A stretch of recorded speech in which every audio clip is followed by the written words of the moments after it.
presentation of Fox Sports. We are Baltimore. We are Minnesota.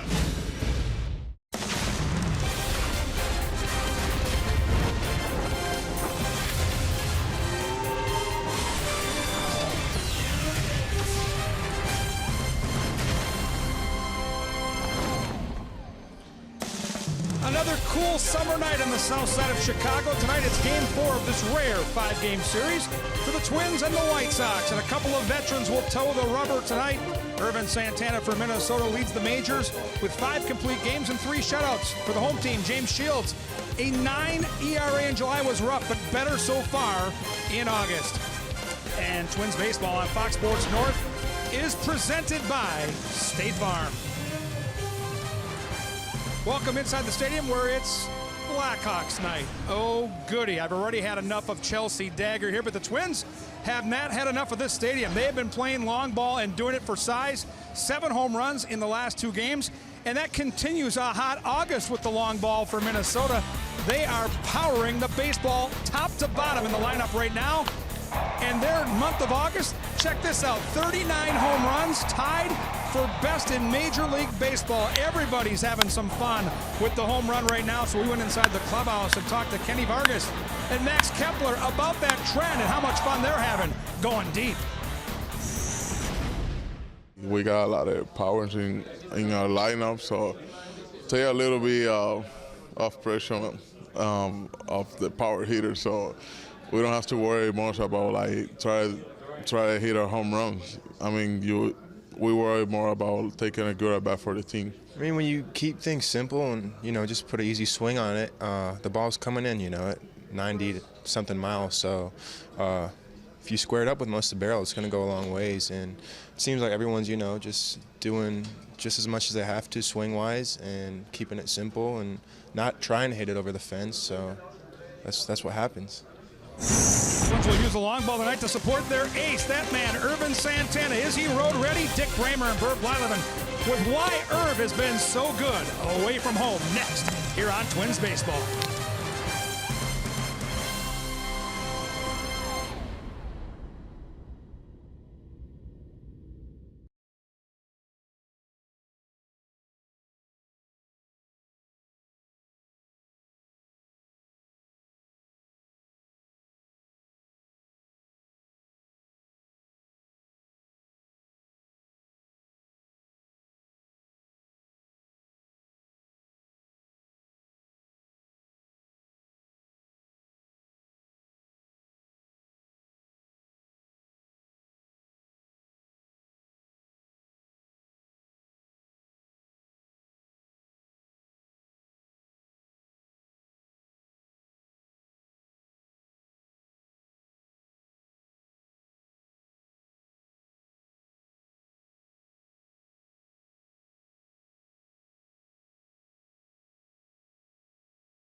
Fox Sports North is presented by Toyota. The national clearance event is going on now. Toyota, let's go places. By CenturyLink, connecting you to the power of the digital world. And by Sanford Orthopedics and Sports Medicine, for the everyday competitor in all of us. Seems strange to say this. This is game 4 of a 5-game series. We're on the south side of Chicago, where the Twins and White Sox will meet again yet tonight. The Twins still in control of their own destiny, sitting in the second wild card slot in the American League wild card standings. And this Twins-White Sox series on Fox Sports North is presented by Jeep. Visit Jeep.com to learn more. And we welcome you to Guaranteed Rate Field. Dick Bramer, Burt Blyleven for the 4th game of this 5-game series, and the Twins will send their ace to the mound, Ervin Santana. Now, he's already beaten the Chicago White Sox 3 times this year, including a couple of times back in April when he was simply lights out. Yeah, back-to-back starts against the White Sox back in April. He pitched a total of 12 innings and no runs allowed. So Santana, who's had an up-and-down season, if you want to call it that way, April through June, very good. Well, he slipped a little bit in July, but so far in August in 4 starts, he's 2-0 with a very good 3.12 earned run average. And on the road, Santana has even been outstanding all season long, 8-2, very good ERA. That's the 4th best earned run average on the road for Ervin Santana. So, you know, he's had success here in Chicago. Hopefully he'll keep it going and trust that fastball. A nasty slider is a strikeout pitch. In fact, this dramatic turnaround for the Twins came in a Santana start on the road on August 2nd. Since then, the Twins have put together an awfully good record, and they'll hope to get another good outing tonight with Santana against Shields in Game 4.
Smiles all around the Twins dugout and clubhouse.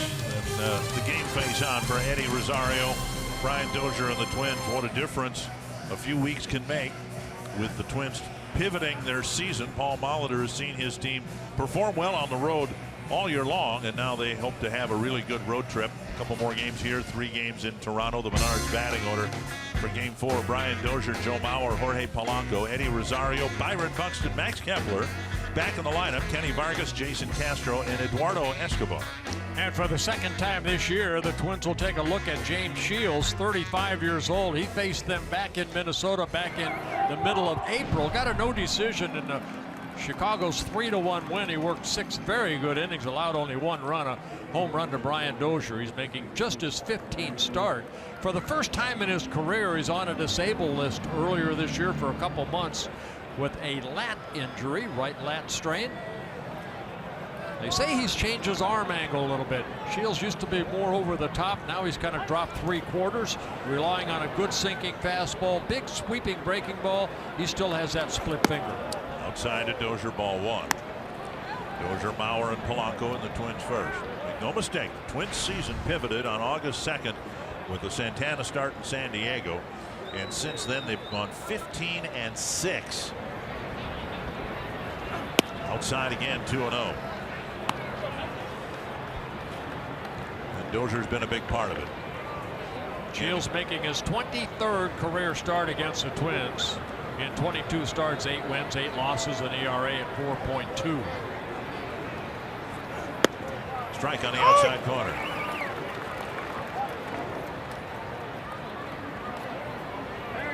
Shields' walks are up significantly, 35 in 74 innings. You saw the home run totals, 19. Led the major leagues in home runs allowed in each of the last 2 years, 40 of them last year, 33 the year before that. So this homer-happy lineup that the Twins are putting out there, even without Miguel Sano, figures to do some damage here tonight against Shields. He's done a better job against right-handed hitters than left-handers. Opponents hitting 271. There's a hard breaking ball right there that really just spun, and Brian Dozier takes it for strike 3. Shields, right-handers hitting only 226, left-handers hitting 319. So that's supposed to be a slider. It just kind of spun and stayed middle part of the plate for a strikeout. We'll bring up Mauer. You know, it really didn't do much of anything, did it? Mauer with the average at 286. There are the numbers right there, even though left-handers have hit more home runs off of him.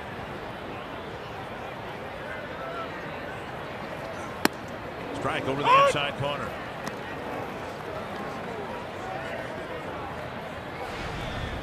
Mauer's faced Shields a lot of at-bats for Joe Mauer.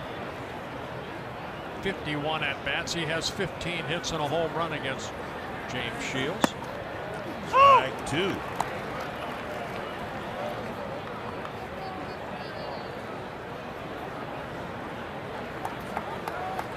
It's taking pitches maybe because Shields has had a hard time throwing strikes, has issued more walks. They've taken 4 called strikes here in the early going. Off the plate, 1-2.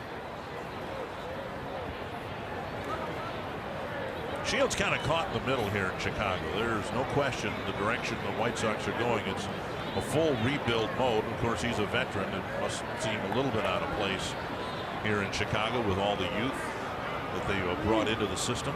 Yeah, they traded for him last year from the Padres, and it did not fare very well. Shields last year, once he came over to Chicago, 22 starts last year, he was 4-12 with an ERA at 6.77. They're into him for another year. He'll be back with the White Sox again next year at a hefty price tag. The only good thing, the Padres are paying about half of his salary. And the White Sox out in the field have Alan Hansen in left, Lurie Garcia in center, and Avisail Garcia in right.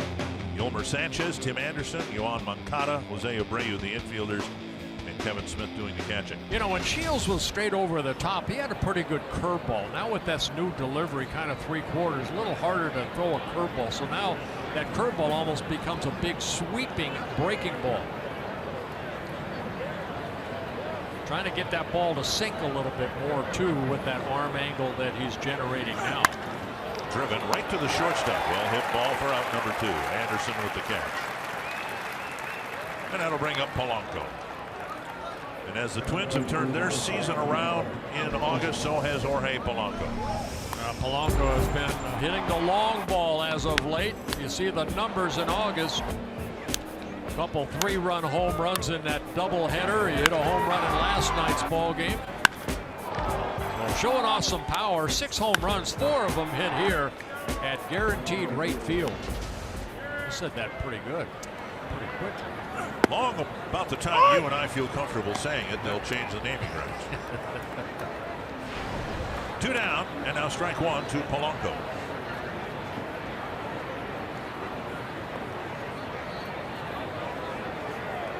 Polanco 3 for 8 against Shields with a home run in their meetings. Deep to right, but it'll hook foul. Wow. Yeah, Smith wanted that ball in. The catcher, Smith, Kevin Smith, that ball left out over the plate.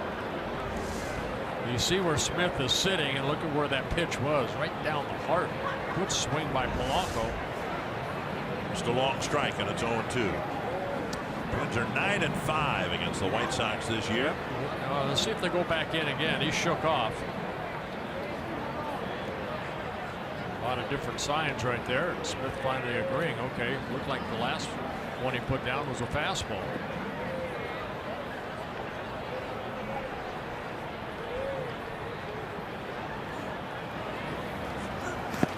In the dirt, 1-2. You've seen the highlights, you've watched some of the telecasts, and so you see this lineup really firing on almost all cylinders. But what you maybe don't think about, the takes, the pitches out of the strike zone that this lineup is universally taking to get into a favorable count. Now it's 1-2. Having said that, Polanco strikes out on a breaking ball out of the strike zone. A 1-2-3 first for James Shields.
A rough season.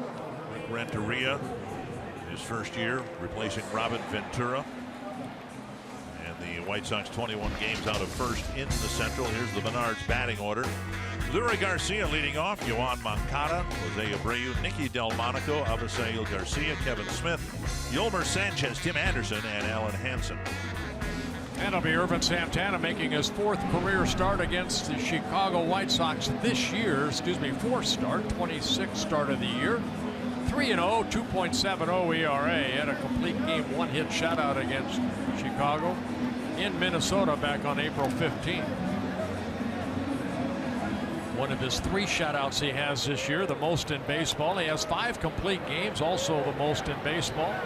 And 6th in the American League in hitting and 4th in innings pitched. So he's been a workhorse. Lurie Garcia leading things off, and there's ball 1. His 5th complete game. Game against the Padres on August 2nd. 3 starts since then. They've been pretty good. A win and 2 no decisions.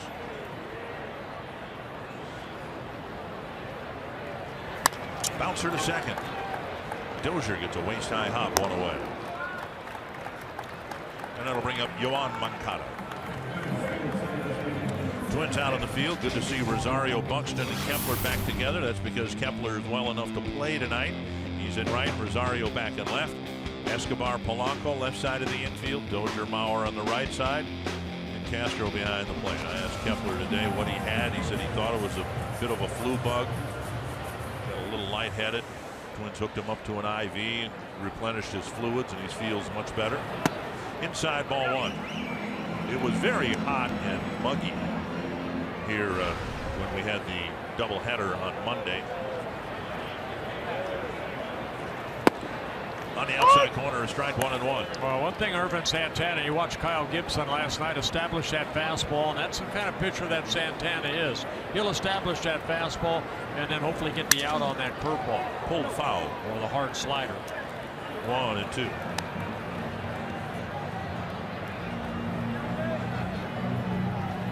Santana making his 25th career start against Chicago. 11 wins, 8 losses in his career, 3 complete games, 2 shutouts. His first major league win came against the White Sox in his second major league start when he was with the Angels. Pitched a 5-hit shutout against them. You saw the 10 hits in his most recent start against the White Sox at Target Field in June, but those White Sox no longer exist. Those White Sox included Todd Frazier, Melky Cabrera. Even though he gave up the 6 runs, he still got the win in that ball game. 2-2, and now a full count with Abreu on deck. He's ended up winning that ball game back in June, 9-7.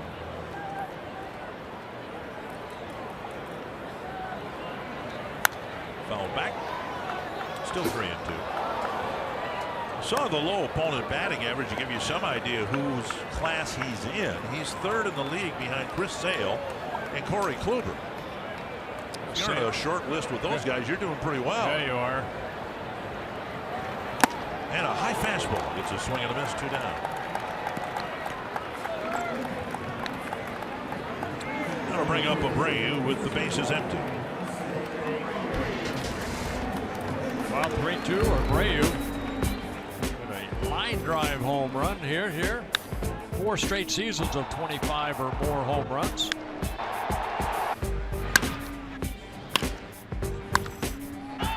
Two guys in this lineup that you really have to try to get out. This is one guy, and then Arvisail Garcia. And the White Sox are tucking Nicky Delmonico between them, which has helped Delmonico's numbers this year. 1 strike to Abreu. And now 2 strikes. You were telling me before the game you can kind of relate to what Santana seems to be going through. Where in July things weren't going real well, but whether it's the pennant race or whatever it is, he seems much more revitalized here in August again. Yeah, you know what? It's getting a little cooler. You get your 2nd or 3rd wind, and on 3 pitches, boy, Santana picks up 2 strikeouts in the first. A 1-2-3 first as the Twins come to the plate. Rosario, Buxton, and Kepler will bat in the second.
for the Twins again tonight. Lately, he's been swinging one of the most potent bats in Major League Baseball.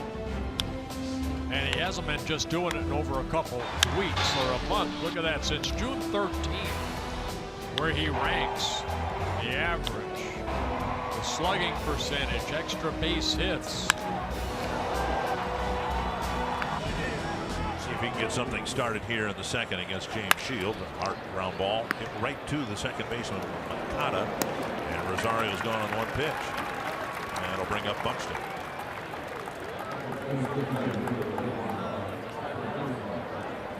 Buxton, his average at 240, but it's on the climb as well.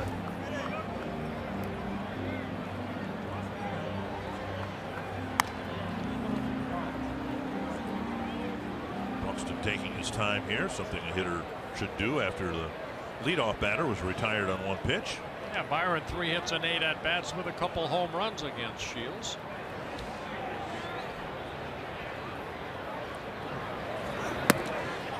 Last year, the Twins finished the season here. Buxton hit an inside the park home run against Chris Sale. He had 9 home runs in September, just looked so much better in September, but he had that great month and finished the year at 225. Now his average is at 240, and we've got about a quarter of the schedule left to play. So it'll be curious to watch Buxton over the remaining weeks here and see where his final numbers rest. 1-1.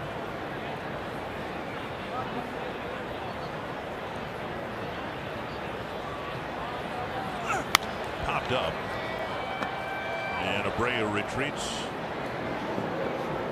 2 down. You know, we got 2 veterans on the mound here tonight. For Shields, he's in his 12th Major League season. Santana in his 13th. And you look at their numbers, they're pretty close to each other. Look at the innings pitched, not that far apart. Strikeouts, walks, complete games. Both these guys kind of shadow each other throughout their career. Both of them have pretty much been workhorses for their clubs that they've played for. Shields with the Rays, the Royals, Padres, and now here in Chicago. There you could see Shields really dropping down sidearm to the left-hander, getting a strike on Kepler. Yeah, it's a completely different delivery for Shields.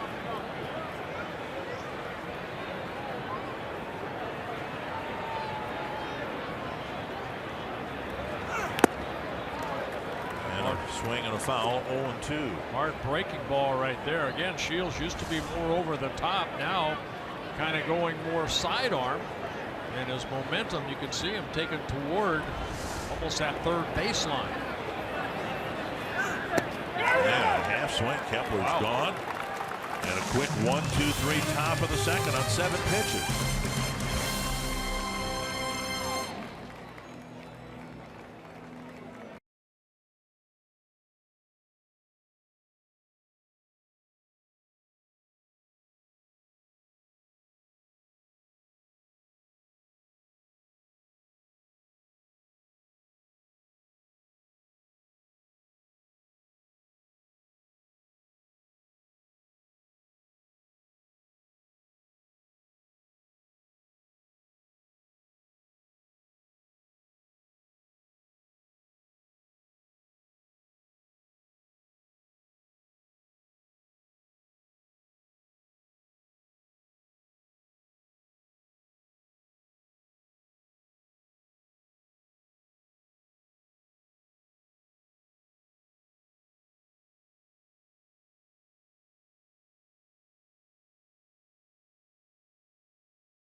Scoreless here, bottom of 2 in Chicago. It's time for our car suit scoop from the clubhouse. We'll talk first about Neil Allen reflecting on what Kyle Gibson did yesterday. He gave Gibson a plan before he left town and said, back to basics, tough love time. We're going to set that catch up middle of the plate. You're going to use your fastball. You're going to pound that strike zone, and guess what?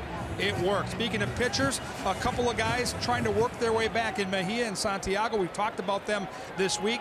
Bullpens this weekend, and hopefully some rehab starts next week. Molitor still thinks early to mid-September they could be back with the big club, and a decision has been made on Saturday's starter Dylan G. will get the call. Paul Molitor said he wasn't going to lean that way, but he pitched so well here in the stadium a couple nights ago that Molitor's hand was forced, and he'll make the start Saturday against the Blue Jays, guys. Big swing and a miss by Delmonico. Thank you, Kevin. You know, Santana in that first inning, 12 pitches, 8 strikes. Remember Gibson last night, first inning, 11 pitches, 9 strikes. So almost the same bookend type of start for Santana watching Gibson last night. Tapper foul, 1-2. And nice to have Neil Allen back. He missed yesterday's ball game. Took his son to a school, aeronautics school in Daytona Beach, Florida. Got them all checked in, and he's back with the ball club. His son Bobby. Who knows? Maybe Bobby will be flying our charter flights here in a few years. 2-2. Delmonico, Garcia, and Smith in the Chicago second.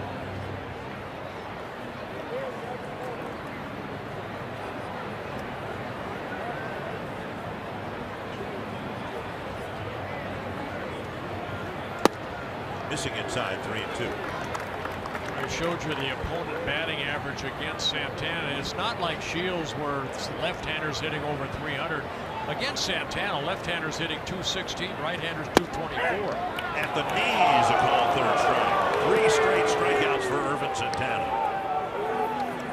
And Delmonico thinking that it was maybe a little bit low, but plate umpire Chris Guccione said no, it caught that lower part of the strike zone, so 3 strikeouts for Irvin. See why Delmonico thought it was low.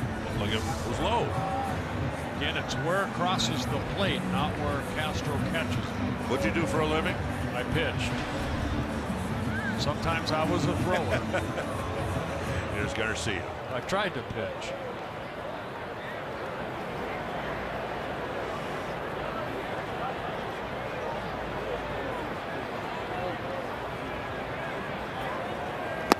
Breaking ball down and away. Garcia against Santana, 6 hits and 22 at bats, a .273 batting average. He has a couple home runs against Irvin. The only Chicago White Sox that has taken Santana deep. Garcia with a swing and a miss. And so in 2017, a year that finally it looks like Garcia's figured some things out. Now he finds himself surrounded by young hitters who will go through what he went through. It takes a while. Twins fans know all too well about that too. Foul back. The White Sox were about ready to give up on Garcia because they didn't see signs of progress, and then something clicked this year. He's using the whole field, still hitting for some power, and looks very much like a middle of the lineup hitter for the White Sox. Yeah, they've been pitching him inside, but see if he chases that high fastball right there away. So 4 straight strikeouts for Santana. We'll bring up Kevin Smith. Today's Cold Hard Fact is brought to you by Clean Crisp Coors Light. The Twins have already won more games in August than they have in any other month. Twins started the year with a couple of winning months. 12-11 in April, 14-12 in May. Then a game below 500 in June, 5 games below in July. Swing and a miss. And the start again by Santana in San Diego came at the end of a terrible road trip. It wasn't just that the Twins lost games, it's how they lost them.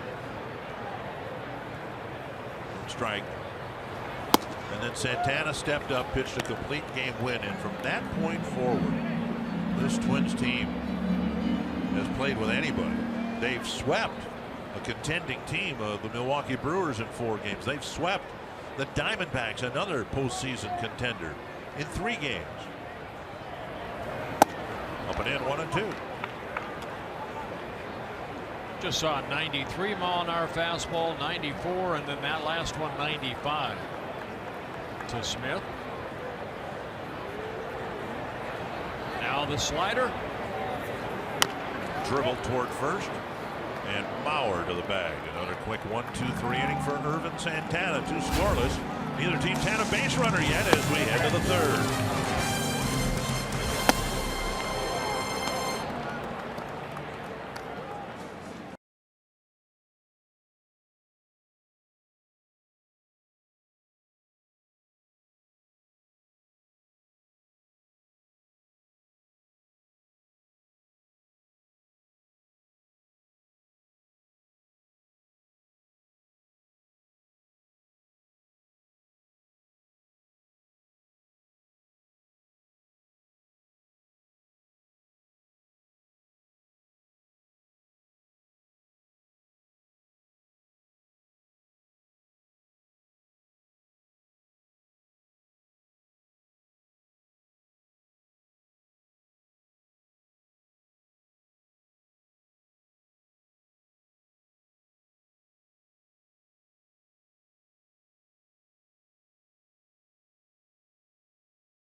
Done a lot of home run hitting, and that's tonight's State Farm combination. 8 home runs in the first 3 games here in this 5-game series, and in 8 games played here, just about 2 per game. So we'll see if the Twins can hit some home runs against James Shields, who's usually pretty generous at giving them up.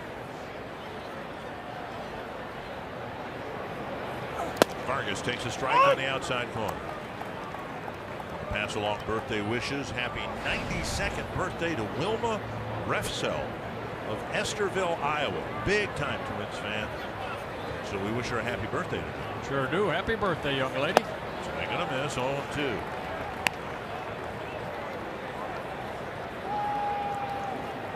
So far, I like Shields' new delivery. I don't know how long he's been using that delivery. Maybe since he came off the disabled list, but he's had a tough time winning a ball game. Hasn't had a lot of run support, but his last win coming in late June against the Yankees. And I'm sure it got to the point for Shields of saying, well, what have I got to lose? I've got to try something else because what I've been doing hasn't been working. There's an off-speed pitch. Hit into the shift. Good location. Kata to Abreu, 1 away. Nothing's even been hit to the outfield yet. Stretch it out at Target Field. Yoga Night's coming up Wednesday, September 6th. The event features a 1-hour on-the-field yoga class taught by Core Power.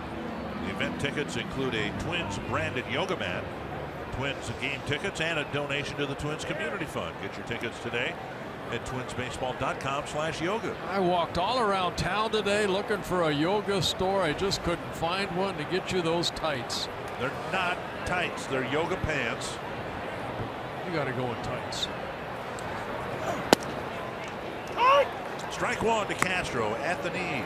You can hear James grunting a little bit. Shields grunting, but over his last 11 starts since he came back from the disabled list, 1-4 with a 6.91 ERA.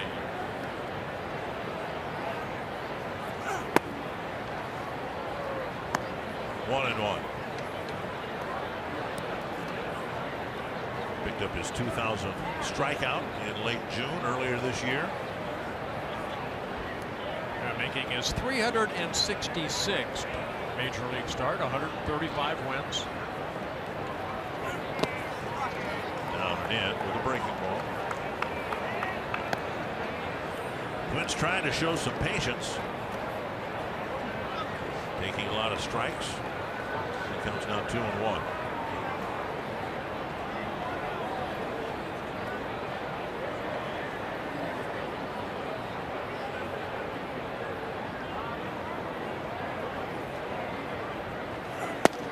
On the outside corner, 2-2.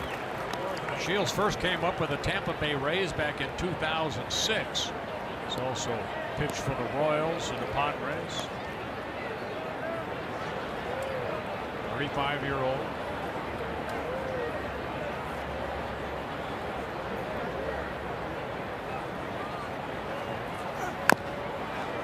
Bounce foul. Castro hit a home run here the other night. And the nightcap.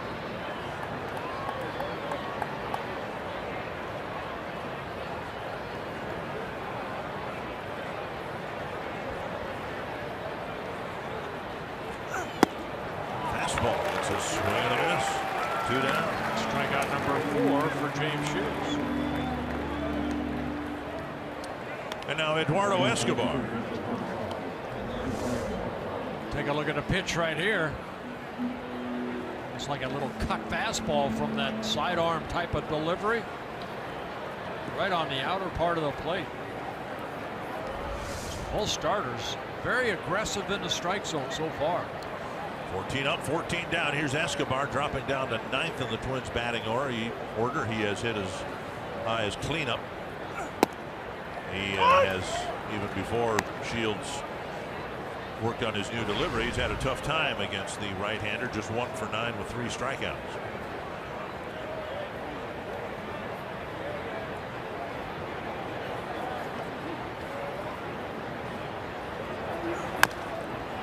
Well, 34 pitches for Shields and 25 strikes. Now Shields has not had a win against the Twins since April of 2014. His last 7 starts against the Twins since that time. With an ERA of 4.2. And Escobar protecting the plate, flicks it foul.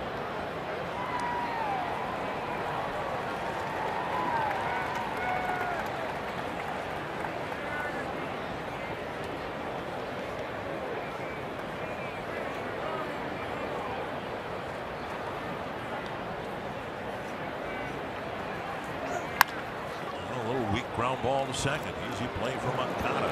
9 up, 9 down. James.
Game's moving rapidly along with Irvin Santana retiring all 6 batters he's faced, and James Shields has retired all 9 batters that he has faced.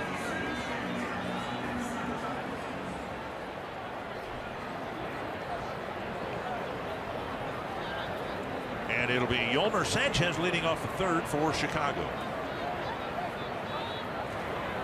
First pitch strike.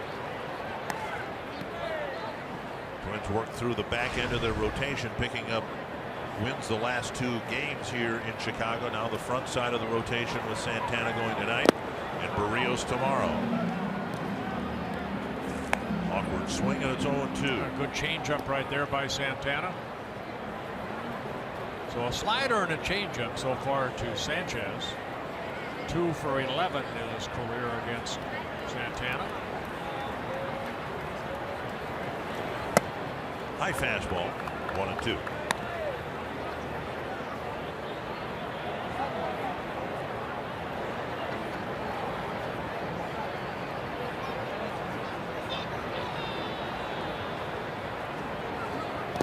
Check swing.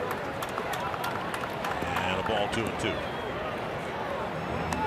Sanchez, Tim Anderson, Alan Hansen for the White Sox. Davidson, who did a nice job for the White Sox, at least at the plate. Regular third baseman on a rehab assignment. Sanchez getting a chance to play there. Softly on a line to Dozier, 1 away. 7 up, 7 down for Irvin Santana. Let's get the big story from Kevin Gord.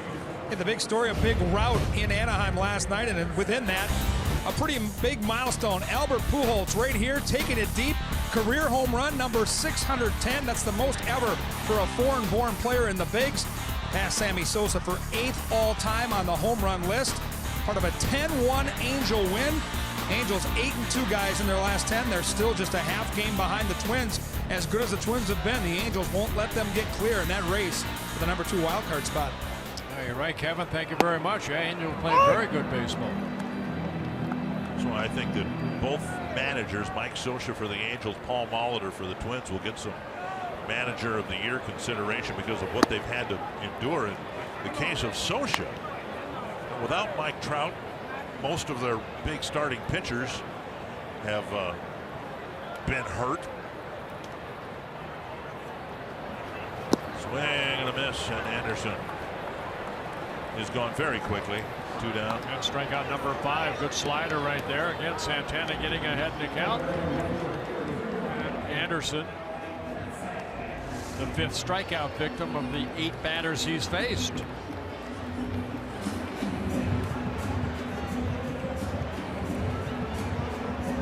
Now 1 ball has left the infield. There have been a whole bunch of strikeouts. 2 down here in the 3rd, and now Alan Hansen.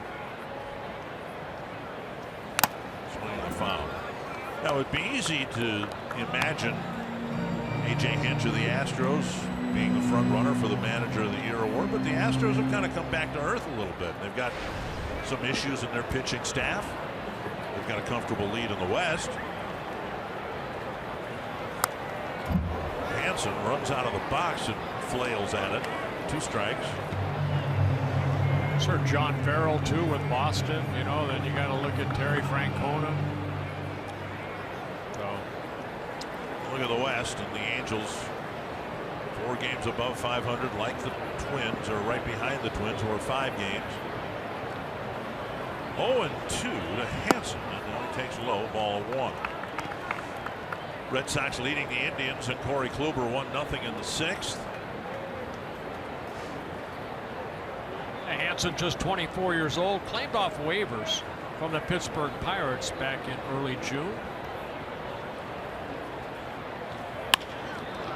That's a fair ball right past Mauer into the corner, and Hansen, who cracked his bat, will go to second with a double. He wants 1 more, and he's got a triple, and the ball gets away, and a run will score.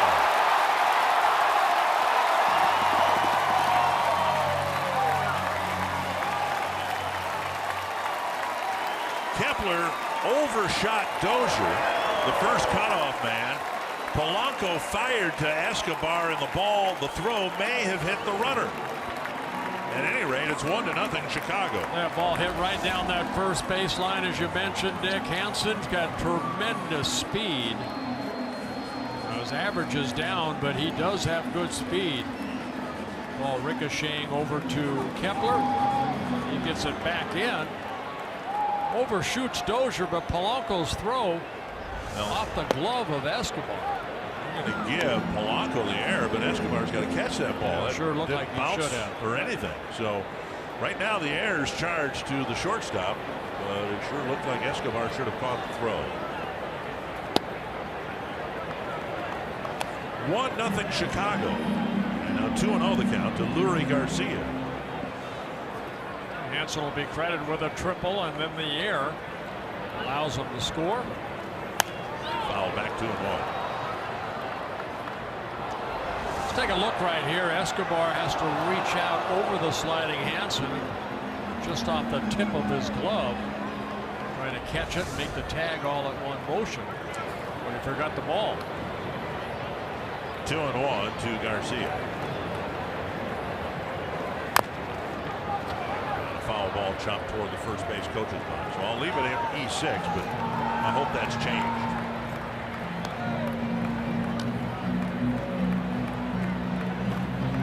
Santana down 1-0. He still has yet to throw a pitch from the stretch.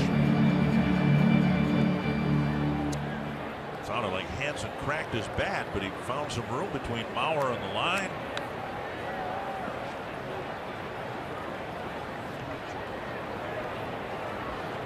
Two and two. The White Sox center field.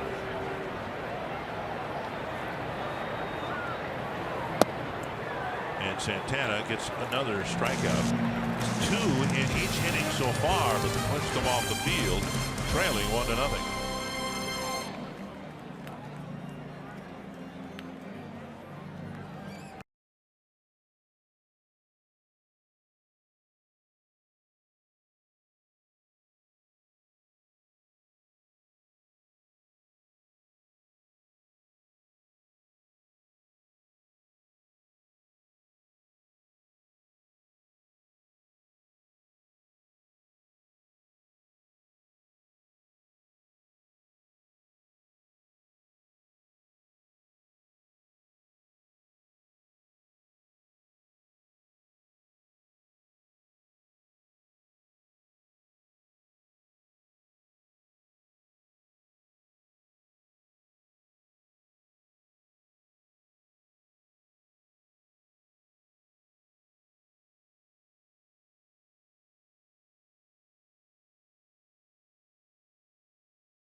Sports North is presented by Northland Ford.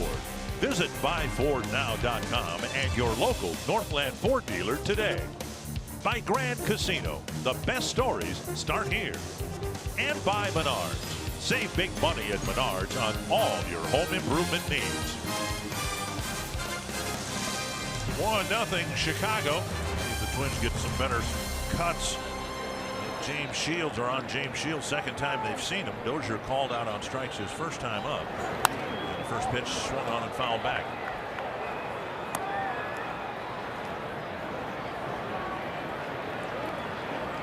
Dozier, Mauer, and Polanco. There's really only been one ball hit hard by the Twins. Mauer lined out to the shortstop Anderson back in the first inning.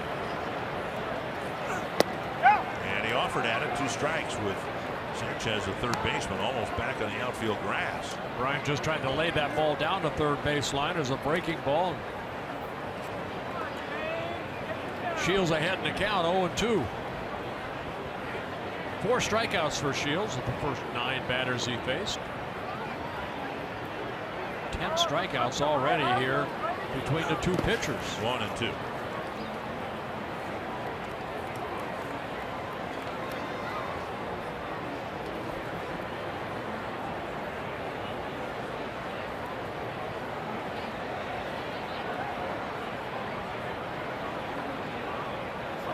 Going inside.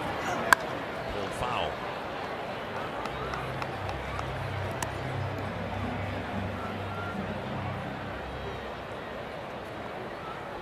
White Sox getting a run in rather unique fashion. See if the Twins can string together some good at-bats here in the 4th inning. Get the run back. Hamper pulled to third. Sanchez has it. Away. And we'll bring up Mauer. Fox Sports Supports is proud to team up with Girls on the Run and their dedication to empowering young girls and instilling confidence through running. Learn more about how you can get involved this fall and visit foxsportssupports.com. Talking about runs, Dick, Shields actually has the lowest run support of any starter in the big leagues this year. White Sox have just averaged 3.22 runs in his starts.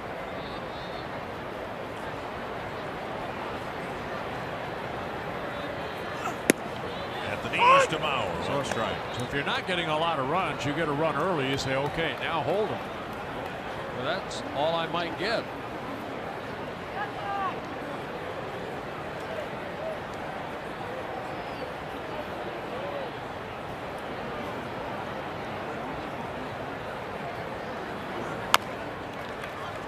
Up the line and an easy play for Abreu, 2 down. But he's got a good sinker working. That sidearm delivery creating that good two-seamer that's down in the strike zone, getting a lot of ground ball outs. Every ball that's other than Mauer's line drive, everything's been beat into the ground beside the strikeouts. Look at the sink on this pitch right here. Late movement. You can see the ball rotating almost with a horizontal spin. Getting that downward movement. Here's Polanco. Yeah, the other fly ball out off the bat of Buxton to Abreu at first base. And at the knees, strike 1.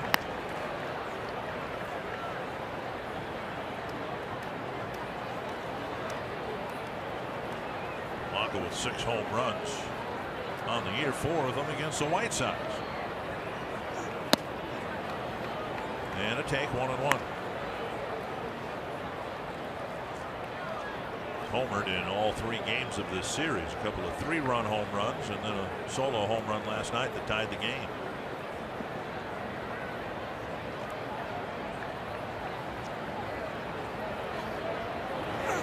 A drive to right field. He has done it again. How about that? 4 home runs, 1 each in the 4 games of this series, and it's 1 apiece. You know, in the first inning, he got a fastball from Shields and hit it foul. This time, he did not miss it. Shields making a mistake out over the plate, and home run number 7 and the 5th against the White Sox. Jorge Polanco.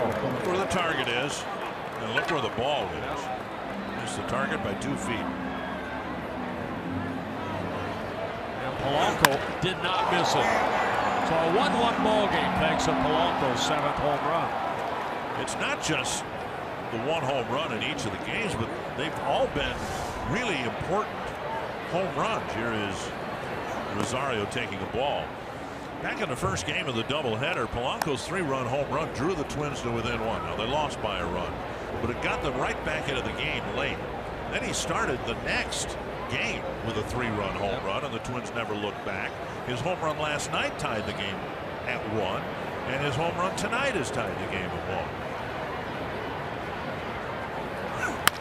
1. Tap to the right side, a weak ground ball. Kind of throws him out, but Jorge Polanco again has tied the game with a home run. You're watching Twins Baseball, presented by State Farm.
a 1-1 game. Yeah, both pitchers picking up some strikeouts. Santana with 6 strikeouts in 3 innings, and James Shields with 4 in 4 innings. And the scoring, Hansen getting the triple down that first baseline, and then scoring on the air.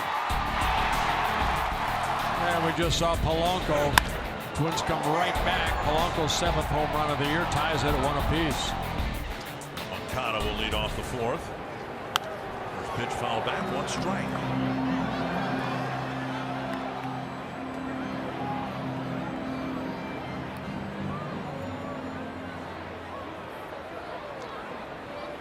Moncada struck out swinging his first time up. And a breaking ball taken for ball 1, 1-1. The run that the White Sox got, obviously an unearned run, with the error allowing Hansen to come in from third base. High fly, short center field. And Buxton calling everyone off, making the catch, 1 away. Love Your Melon Night coming up September 14th. A limited number of special ticket packages, including a game ticket and Twins Love Your Melon beanie. Ticket sold goes to support Love Your Melon's program to donate a hat to every child battling cancer in the United States. For details and tickets, visit twinsbaseball.com/loveyourmelon. 1 down now. Jose Abreu struck out on 3 pitches in the first inning.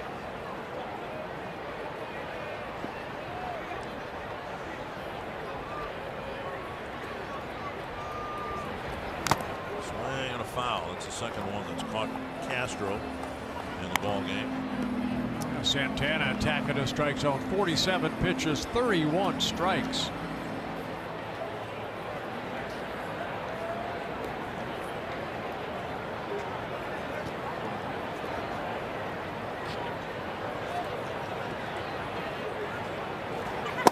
Missing inside, 1-1.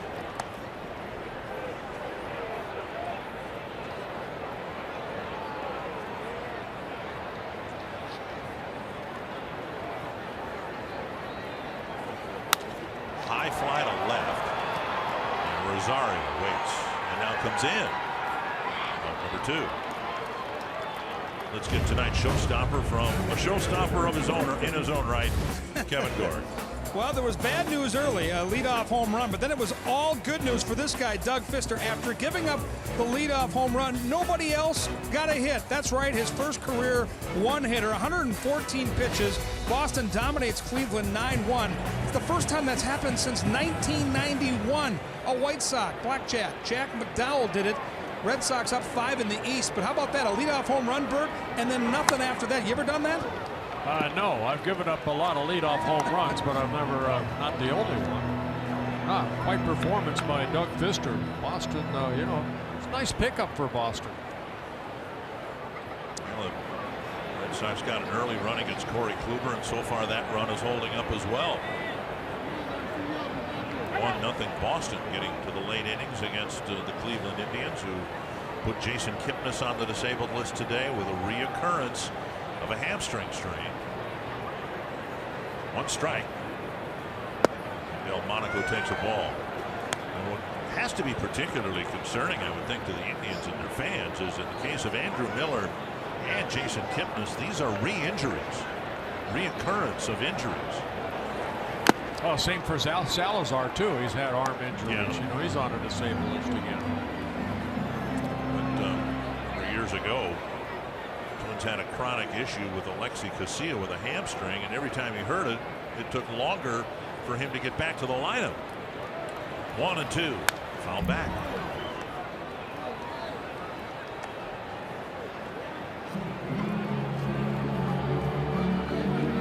And Santana's pitch count climbing over 50. He's given up just the 1 hit and the 1 unearned run.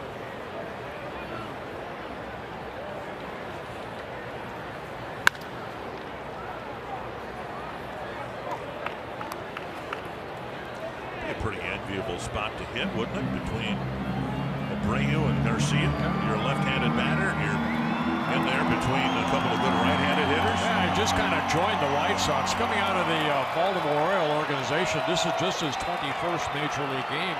He already has 6 home runs. Came here the other night. Came into the game hitting .329. And here to center. But Buxton has it measured.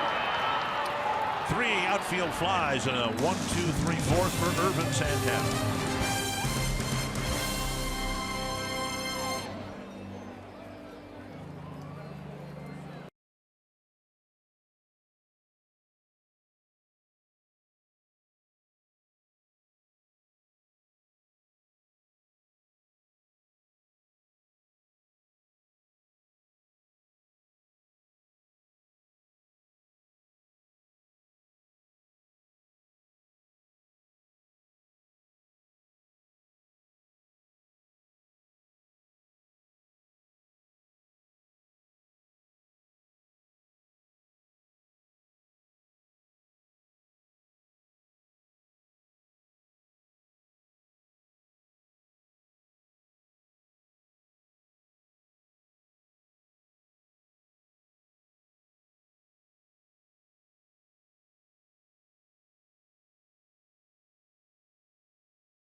Fans, Mountain Dew fans of the game, have enjoyed this series immensely. After losing the first game, Carlos Rodon had pretty good stuff. Twins came up a run short. Now a couple of wins, a tie ball game, and as we begin the 5th, Byron Buxton is digging in against James Shields. Buxton, Kepler, and Vargas will hit here in the 5th.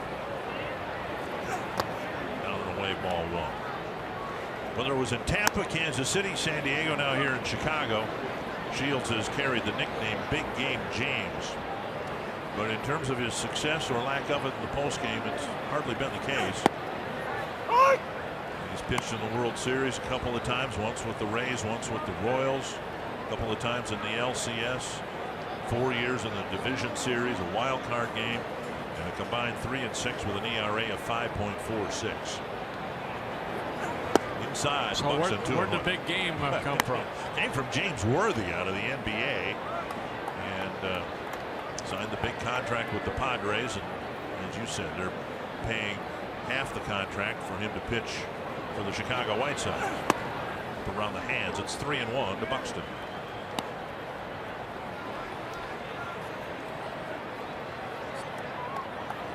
Kepler on deck. Vargas and the Twins hope a few more here in the 5th. Shields has not thrown a pitch from the stretch yet. Neither has Irvin Santana.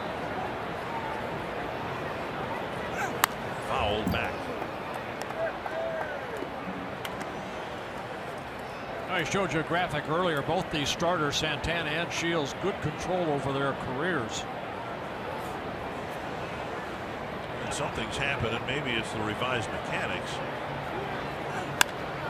And a little pop-up near second base. It's twice at Buxton's. Did a pop-up. One down. Sanford Health injury report. As a preventative measure, I would think, the Bellinger put on the disabled list, a sprained right ankle. Dodgers don't think it's anything serious. They don't think Alex Wood's shoulder is that serious, but as you can see, it's his second trip to the disabled list. One down. Here's Max Kepler. Struck out on a check swing his first time up. There are a lot of clubs using that. A high fly to right, but he got under it. Yeah, there are a lot of clubs using that 10-day DL. Newly put in baseball this year. I think the Dodgers will probably use that to their advantage more than any other club with their pitching staff. Well, just localizing it here, if Miguel Sano's shin will respond and if he'll be able to respond and jump back into the lineup after the 10 days. That's 5 games that the Twins would have Sano's bat in their lineup that they wouldn't last year under the same circumstances. Here's Vargas. I like it. I don't know how you feel about it. I like it because there are guys like Kipnis, okay? I mean, the hammies for the second time. Maybe he just needs a little bit of treatment for a week and he'll be back out there rather than missing 15 days rather than 10. Especially this time of the year. It's best for the game to have the best players available, and if it means Bellinger can let his ankle heal and get back in 5 games and get ready for the postseason. There's a check swing, no swing. I mean, I'm all for that. 1-1 to Vargas. I don't know if I've ever done a game where both starting pitchers have not thrown a pitch from the stretch yet this deep into the ball game. 1-1. The Twins DH. 2-1. Shields started the inning by running the count to 3 balls against Buxton, the first 3-ball count he's had. Castro hoping for a chance here in the 5th.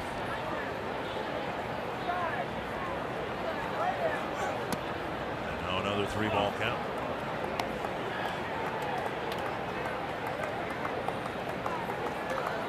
Shields, course of the year, has issued 1 walk every 2 innings pitched.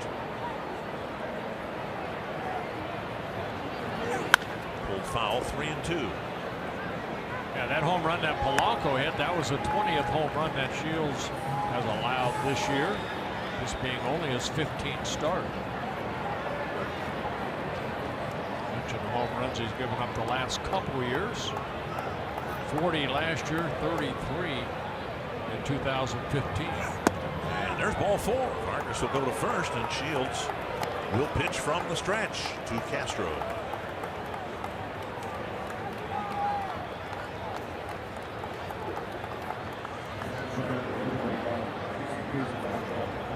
Castro, the last strikeout that Shields had, that was the second out in the 3rd inning.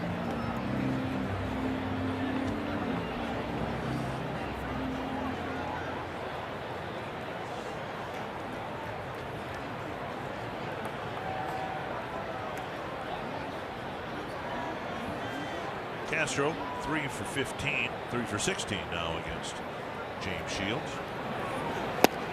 Swing and a miss. Good 2-seamer down and away.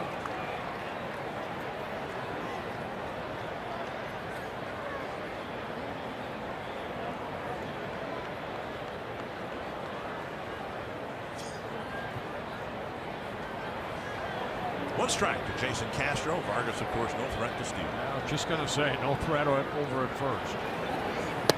And now wide of the plate.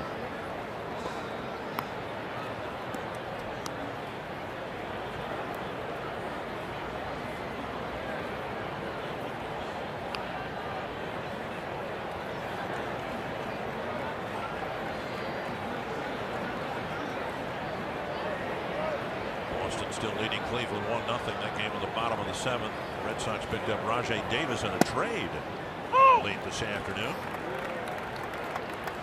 Jackie Bradley Jr. going on a disabled list, so they go out and get Davis.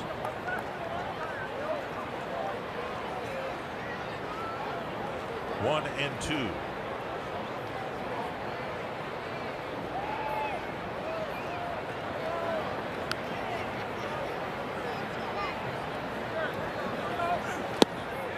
Castro strikes out, and the inning ends, and we are still tied at 1 going to the bottom of the 5th.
Going to the bottom of the 5th inning, and Twin fans, don't forget at Twin home games, you bring your Circle Me signs. You may find yourself in a Minnesota Lottery winner circle where you could win $100 worth of lottery scratch-off tickets courtesy of the Minnesota Lottery. Twins have another game here tomorrow night, and then 3 in Toronto. Now, you're not going to Toronto. No. I have my last break, and then I'll pick you up in St. Petersburg against the Rays. Not many people know this. I'll bet you spent part of your childhood in Canada, didn't you? Before Yes, you I settled did. in Four years. Southern From California. Holland to Canada. Yep. Saskatchewan, if I recall right. Yes, Okay. a little town, Saskatoon, and a little town called Melville before we came to the USA. Well, from ages what to what? Probably, 2. I left when I went Holland. Came here when I was about 6 and a half, So 1957. you probably played a lot of hockey then as a 3 or 4 year old. My brother used me as a puck many times, yeah. Here's Avisail Garcia. Kevin Smith, Yolmer Sanchez will follow in the White Sox 5th inning. Both starters pitching outstanding. Ball 1. Only 2 hits in this ball game, a home run by Polanco and then the triple by Hansen.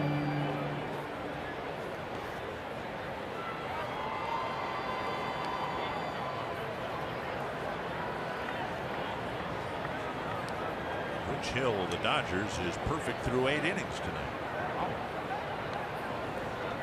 No score in the 9th inning. Good slider right there. That baby went straight down. Santana, he has a couple different sliders. One that'll sweep away from a right-hander. This one, watch this. It's almost like a little drop. Not much movement. Chop foul, 1-2.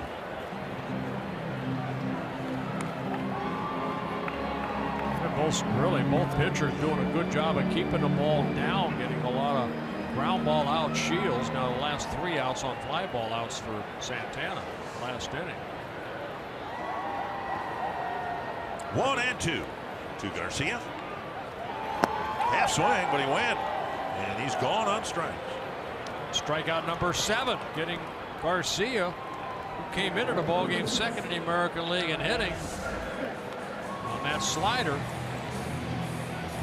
See, a little different slider on that one than the previous slider we showed you. That one went a little more east to west, but out of the strike zone, but Garcia couldn't hold up. Kevin Smith will bat. He hit a ground ball to Mauer his first time up.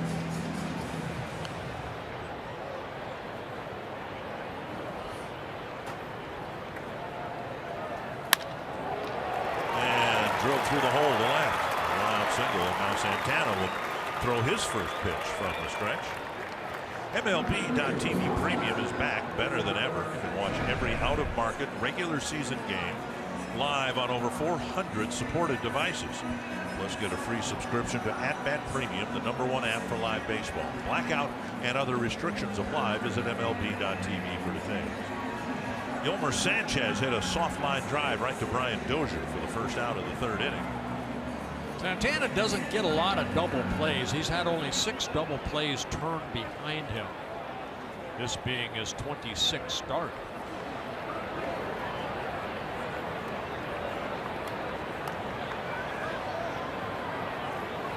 Out in front of the changeup, strike 1.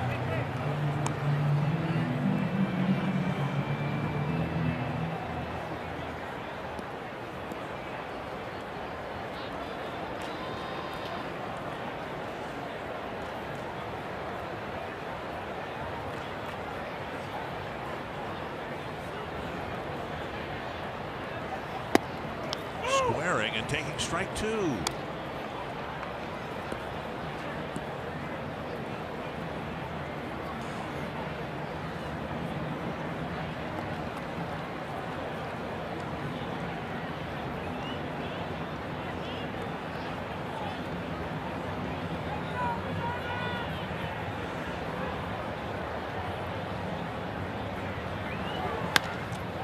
Chipped to left, and Rosario has it played perfectly.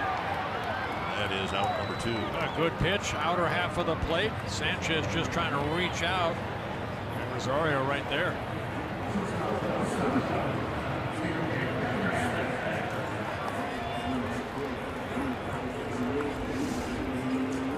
Might have been off the plate. You see the movement on that pitch. Another changeup. The second out. 2 down now. Tim Anderson.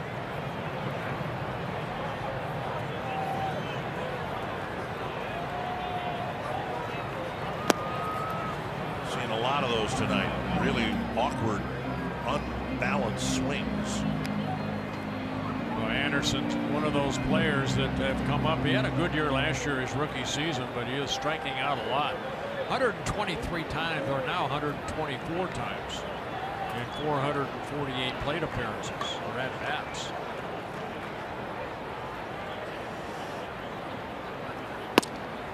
Doesn't walk hardly at all. Commits, at least has committed too many errors in the field. I think the jury is out as to whether Tim Anderson is a part of the rebuild and part of the solution here for the White Sox. I think they thought he was over the winter because he had 283 last year in 99 ball games. On the ground, cracked bat. Dozier stays down, throws him out. A scoreless fifth. Out of the sixth, tied at 1, and you're watching Twins baseball, presented by State Farm.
Sixth inning, joined Fox Sports North and the Minnesota Twins for Pack at the Park, September 19th and 20th at Target Field. If you can't make it to Pack at the Park, you can still support Feed My Starving Children and provide 56 meals to starving children across the world with the purchase of this Feed My Starving Children t-shirt.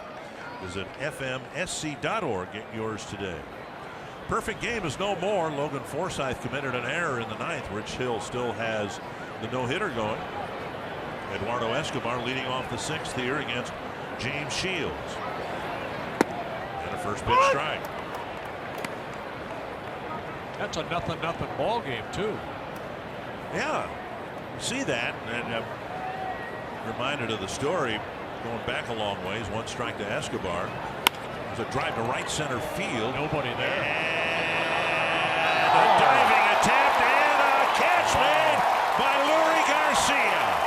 What a great catch in the gap. He came out of nowhere. There was a big gap right there, and I'm thinking that ball's going to drop in from our view for maybe an extra base hit. Garcia came out of nowhere. He was shading Escobar over. You see where he's at. Look at the room right there. You're thinking that ball's going to drop. No, it dropped into the sliding glove of Garcia. What a great catch. Wow. One down. Could have been a double. Instead, it's the first out. And now here's Brian Dozier. That gets a circle in my scorebook. Adam Engel out there. Now Garcia getting the start.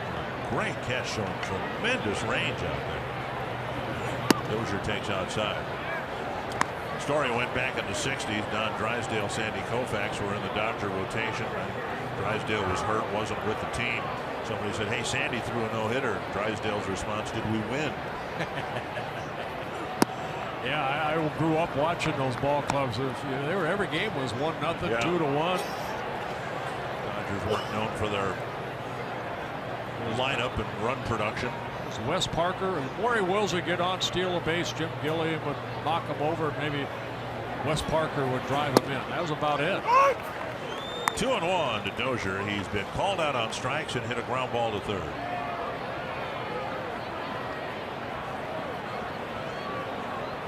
There's one hit for the Twins. The Polanco home run to tie the game. Nearly hit him. And it's 3-1. There's been a couple of 3-ball counts already prior to this plate appearance. In fact, Shields walked Vargas with 2 gone in the 5th. Lauer on deck.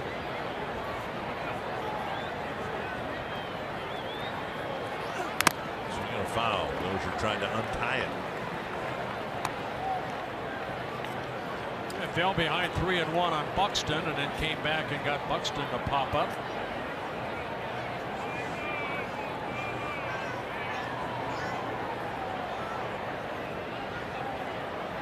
Full count to Brian Dozier. 1 gone here in the 6th. Pulled foul.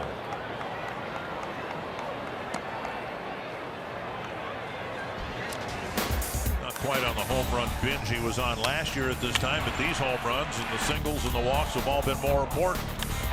42 home runs last year, 26 so far this year, and 13 since the All-Star break.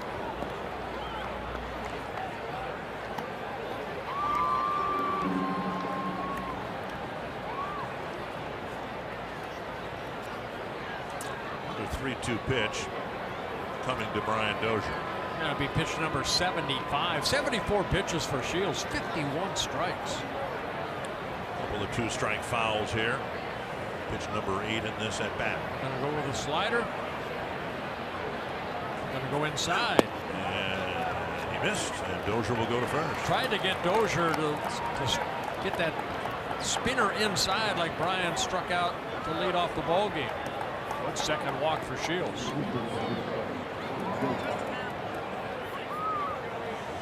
Everybody's heard of the phrase, what a difference a year makes. Well, the Twins are living and breathing it. Last year on the 23rd of August, Twins were in the middle of a 13-game losing streak. The record dropped that day to 49-76, and they found themselves 23 and a half games out of first. This is a lot more fun. You think? Here's Bauer.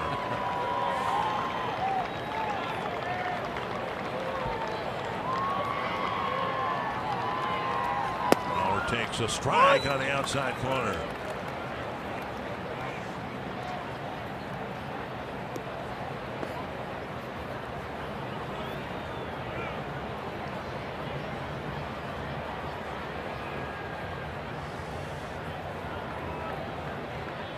I think Shields has always had a good move to first base too. Brian Dozier at first has 12 stolen bases.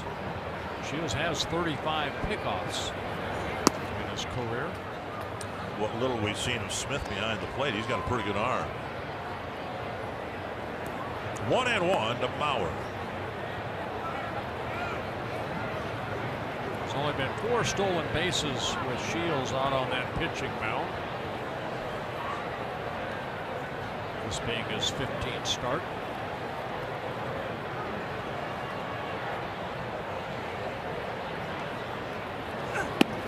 At the knees, and it's 1-2. So he's keeping the ball down well to Joe Mauer.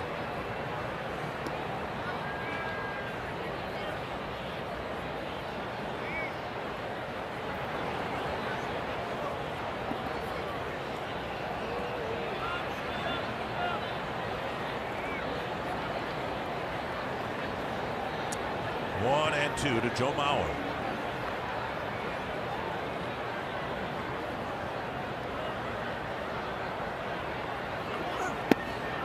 Taken low and away. with the Dozier plate appearance. Shields facing the Twins lineup now for the 3rd time.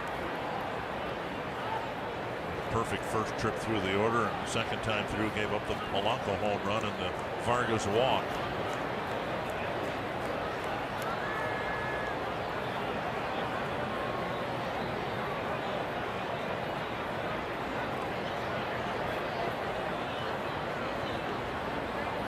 Two and two. Going middle into Joe. Sitting away. Smith sat away. The pitch was down and in.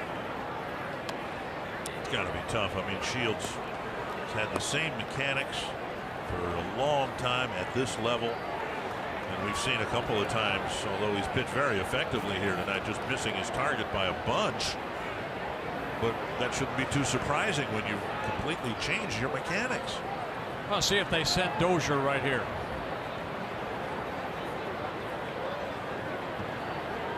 Full count to Mauer and a throw to first.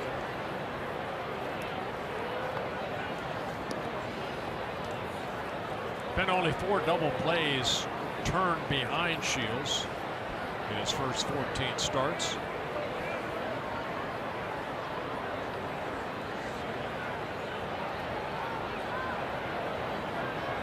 Go with that sinking fastball. Dozier goes, and the pitch line to center, a base hit. Dozier to 3rd. He will be held there. And the throw back to the infield. Tell you what, every pitch was low, low, low until that 3-2. He left it up, and Joe hit it right back up the middle. Good hitting by Joe Mauer. Now our Crickets something to smile about. Polanco's last at bat with the Twins trailing 1-0. Well, Shields hadn't made too many mistakes, but he left that ball up, and Polanco tied the game at 1 apiece with a 7th home run.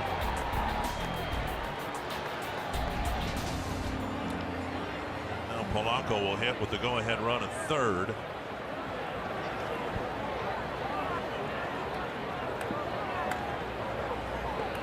Home run in each of the first 4 games of this series. Red Sox playing the middle infield back, hoping for a double play grounder. What would you have said a month ago if someone had told you, you know, it's going to be August 23rd and the Twins are going to be in the wild card race and Jorge Polanco is going to hit 3rd in their lineup? I don't know about that, but you know what? I think throughout the summer we have seen these young kids like Sano and Polanco and Buxton and Rosario and Kepler get better and better. And that's been, I think, the most positive thing. And the pitching staff here in the month of August, yeah, the Twins are 15-7. They've averaged almost 6 runs a game. But the pitching staff in general has pitched good to a 3.83 ERA in those 22 ball games. So everything's clicking right now for the Twins. Big at bat here for Polanco. To short left center field, and that's going to die for a hit. And Dozier will come in with the go-ahead run right off the end of the bat. And Polanco's driven in both runs here tonight. Well, that's what you like to see. If you watch Polanco right there, he's not trying to pull the ball. The ball was away, and he went with it. Take a look at the pitch right here. Watch his reaction. Right there. He's not trying to pull that. Right off the end of the bat, hits softly into left field. Twins take a 2-1 lead. Polanco knocking in both runs. And Mauer stopping at 2nd. Don Cooper to the mound.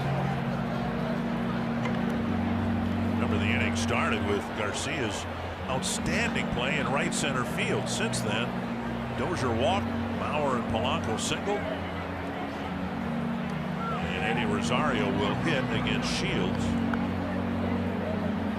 Almost, I mean, you look at Polanco's at bat right there. Yeah, he has a home run in the first 4 games, but it didn't look like he's just trying to hit the ball hard up the middle somewhere. Wherever it was pitched, he just went with it. Aaron Bummer warming up. Paul Molitor talked about that after the game last night when Rosario hit the big home run. Paul said you could tell from his swing he wasn't trying to hit a home run. He was trying to get a ball elevated to get the runner in from 3rd on a fly ball. He just happened to square it up pretty well and hit a home run. That's all part of the growing up or the maturation of these Guys who are still in their early to mid 20s. And now a big at bat for Rosario. Swing and a miss. A couple of weak ground balls to Moncada off the bat of Rosario in these first 2 at bats.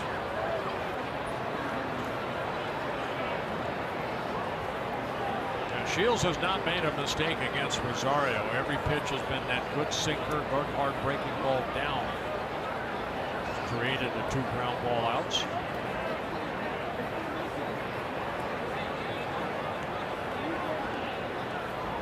One strike to Rosario. Going out by Smith, 1-1. 1 out in the inning. It came in Escobar's at bat. He nearly got a base hit, maybe even a double. And then Shields has run into some trouble here. Trouble starting with a walk to Dozier, pair of singles. The Twins with the lead for the first time tonight. Yeah, this will be the 21st pitch of the inning for Shields. 86th of the ball game. Rosario takes one on the outside corner. 1-2.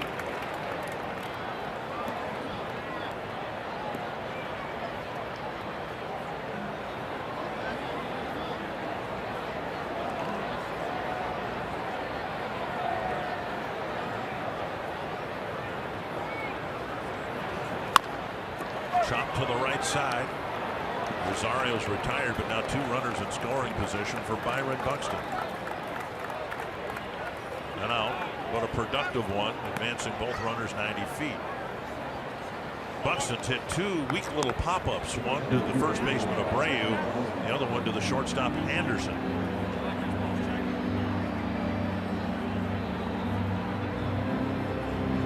And Shields says, check the ball. Rosario beat it into the ground. You'd have kept that thing like it was one of your children, wouldn't you? Gotta have a scuff mark on it. Here's Buxton.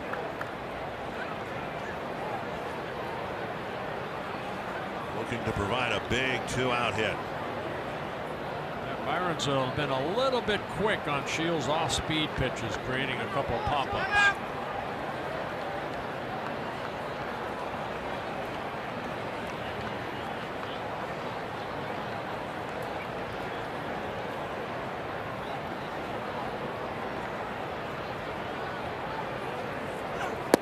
Swing.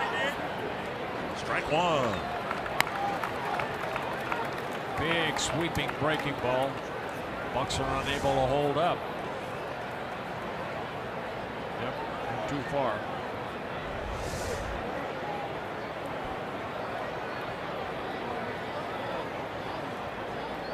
One strike. Byron Buxton. That's a wild pitch. Bauer hustling home, and he will score, and the ball rolls away from Bauer. Shields recovers. It's 3-1. Joe got hit in the small of the back by Smith's throw, and the Twins get a second run here in the 6th inning. Yeah, breaking ball that he held on to too long. Smith couldn't get it. You see it in the dirt. Bauer scoring. The ball ricocheting behind home plate again.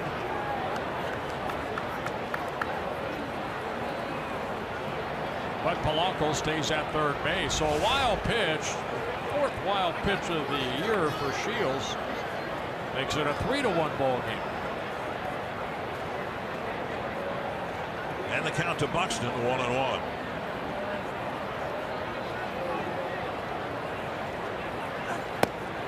Ball gets another swing and a miss.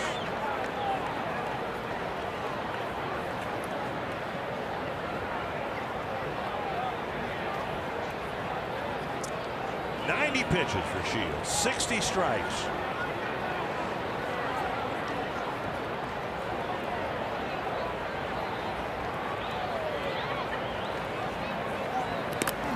And Smith is able to miraculously block that one. That was worse than the one that went to the backstop. 4 pitches to Buxton, all on big breaking ball. How did he block this? Hit the dirt, and it bounced right back up, ricocheted off his body, and able to knock it down. Off the thumb of the glove and then off his torso. Hit the shin guard. 2-2 to Buxton.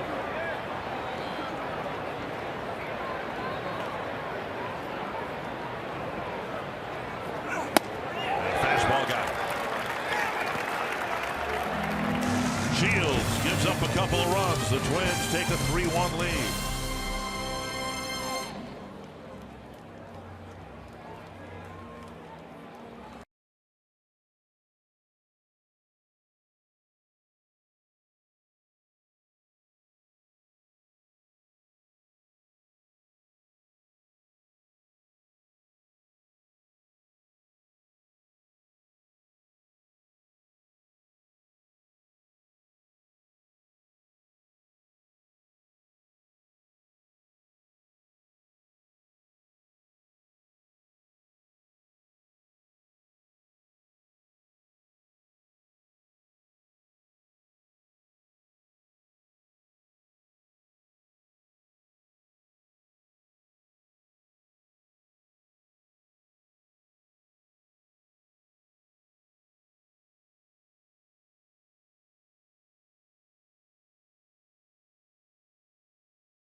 Twins baseball on Fox Sports North is presented by Chevrolet, the #1 selling brand in the Twin Cities, and by State Farm, here to help life go right with the home and auto protection you deserve. He's taking a 3-1 lead, but there is this news. Jason Castro has left the game with concussion-like symptoms. Remember, I want to say it was in the 2nd inning. He took a couple of foul tips off the mask. Chris Jimenez will replace him behind the plate. Was it Garcia that hit the ball back a couple times, foul balls into his mask? Yeah. I believe it was. Now the Twins certainly hope everything was fine with Castro, but they do have a third catcher on the team now in Mitch Garver, so they can make this move and feel a little bit better about it anyway. Alan Hansen will lead off the 6th. Santana now pitching with a lead, and there's strike 1. And Irvin, knowing the importance of trying to get 3 quick outs here, Hansen hit that triple right down that first base line and is only at bat in the 3rd inning and scored on the air. Now we're guarding the line a little closer now. And so he hits it to Dozier on one hop, a head high hop, 1 down. No big transition here for Santana, is it? With a different catcher behind the plate, middle of the game? No, not at all. Still going to pitch your game. Jimenez is very good as far as calling the game, as Castro is. 1 down, and now Lurie Garcia. 15,605 the paid tonight. They had a cross promotion with the Chicago Blackhawks here tonight. No, we got a hockey score going here. It's 3-1. Yep. It's got an empty net. And the Wild are run up in the 6th inning. Wild are up. Garcia with a grounder to second and a strikeout. Boston's opened up a 2-0 lead late over the Cleveland Indians. And with all the, I don't want to say all the focus, but the focus on the wild card race, let's remember that if Cleveland loses and the Twins win, the Twins are just 3.5 games behind the Indians in the Central. With 3 games yet to play, the last 3 road games of the year for the Twins will be played in Cleveland. 2 strikes to Lurie Garcia. A high fly to deep right. Kepler is back, and it's a 3-2 game.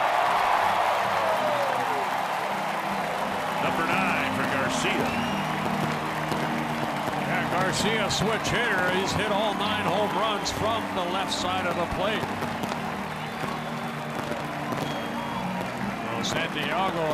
Santana giving up a home run, his 27th home run that he has allowed. And this being his 26th start. You can look at like a changeup. Garcia stayed back nicely, got it airborne. Into the Twins bullpen area. In the stands, actually. Moncada takes ball one. Garcia with a great catch to start the top of this inning. Now a home run in the bottom. And it's a one-run game. Again, right to Dozier. 2 down. We'll bring up Jose Abreu. Cancer impacts the lives of everyone in Twins territory. You can join us August 30th to show your support for cancer awareness. Supporters purchasing tickets through this special theme night ticket package will receive a Twins cancer awareness hat. The color of the Twins logo on the front of the hat corresponds to the color associated with the most prevalent cancers seen throughout Twins territory. You can learn more and join the Twins in their effort to strike out cancer. Visit twinsbaseball.com/cancer awareness. Abreu takes low, ball 1.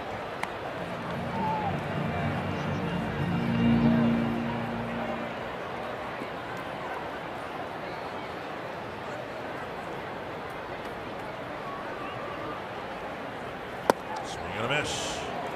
1-1.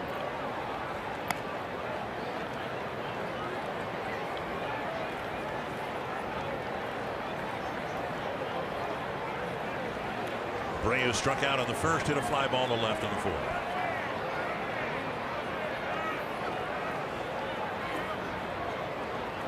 Slider away. Popped up. Right center field. Dozier out. Buxton in. Kepler in. Buxton with the call and the catch, and that wraps up the 6th inning. White Sox get one back on the Leury Garcia home run.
On the mound right now, Aaron Bummer. That's a bummer to lose a game like that. And he's brought in to face Max Kepler, who has struggled, of course, against lefties. And Vargas a better left-handed hitter than right-handed hitter, so this makes all the sense in the world. Bummer worked an inning of shutout baseball in last night's game. Threw 10 pitches, 11 strikes. The only left-handed reliever in that bullpen. 1-0 to Kepler. Speaking of bummers, 40 years ago today, Dave Goltz had a bummer. Gave up 1 hit to Jim Rice in the 6th. A soft line drive just out of the reach of Roy Smalley at short. Nice going, Roy. Twins won the ball game 7-0. Nice job, Dave Goltz. Dave told me he's going to celebrate the anniversary of that by going fishing, but Dave celebrates the garage door opening every day by going fishing. 2-1 to Kepler, then Vargas, and then Jimenez, who will hit in Castro's spot. Up and away, and it's 3-1.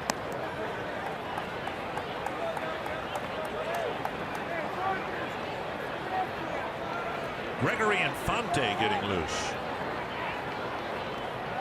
The Bummer brought in here expressly to get Kepler out. And fouled back. Kepler has struggled against lefties, yet T.J. McFarland facing him the other day, and Kepler got one of his biggest hits of the year, a big 2-run double to left center field.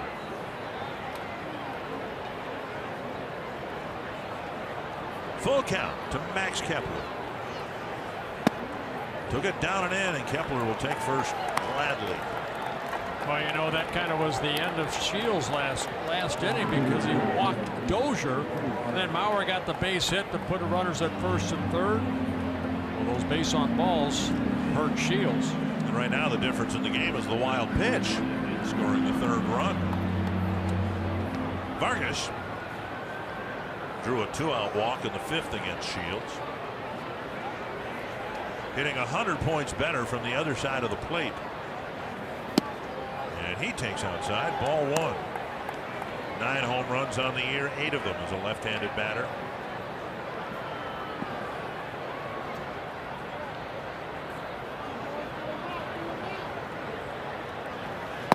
And taken low, and Bummer has.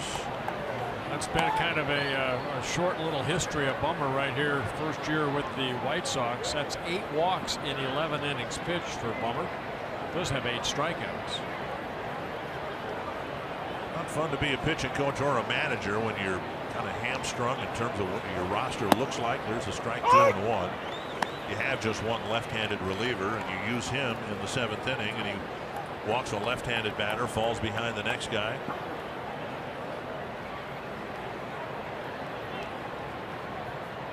Two and 1.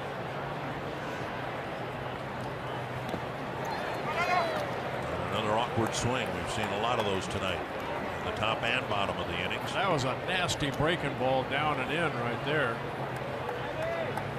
Vargas was going to swing no matter where it was.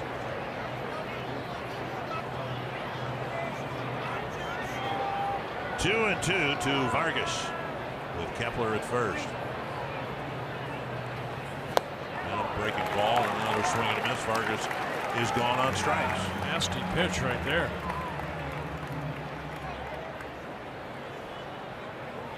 Here comes Rick Renteria. And he's going to bring in a right-hander to face to Chris Jimenez. Bummer faced 2 men. He walked 1, struck out the other. He's trying to add to a 1-run lead, hitting here in the top of the 7th inning. Infante will pitch to Jimenez when we come back.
appearance since entering the game. Jason Castro started the game, took a couple foul balls off the mask. This one in the Hansen at bat in the 3rd inning. The one that really seemed to create some issues for him came in the next inning while Abreu was up. That one got him right at about the nose level. You said the one with Hansen kind of hit the glove and then the mask, but that one directly hits the mask of Castro. Hopefully he's all right. And Castro taken out, and he'll go through the concussion protocol. There's Mitch Garver. He's yet to start a game behind the plate. And Infante comes in now to pitch with Kepler at first, 1 out. He'll pitch to Jimenez.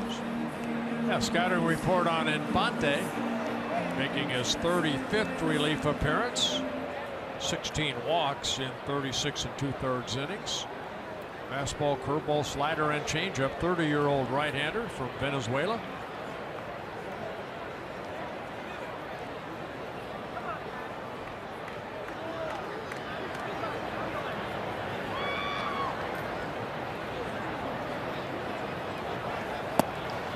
Snap throw to first. Kepler's backhanded it.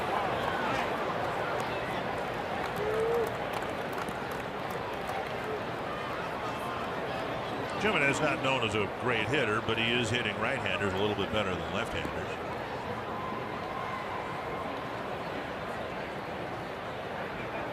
Twins scored a couple of runs in the 6th inning after a 1-out walk. Now trying to do something with a leadoff walk. And Kepler back. Kepler 3 steals in 4 tries.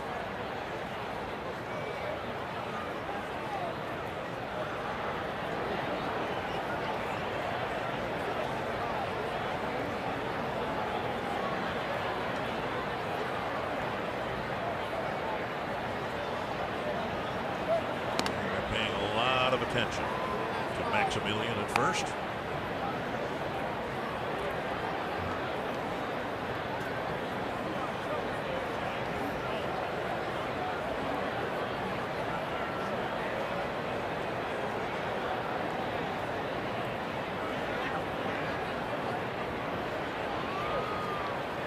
Jimenez takes low, and it's 2-0.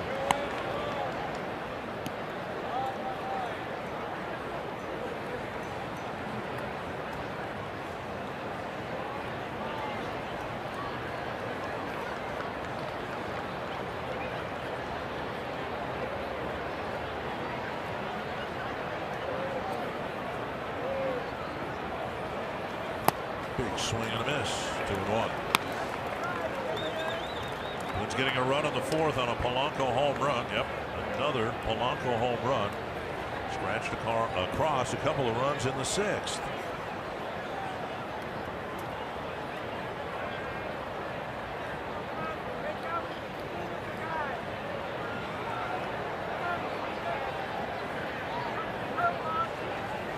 Breaking ball to the inside corner to even the count.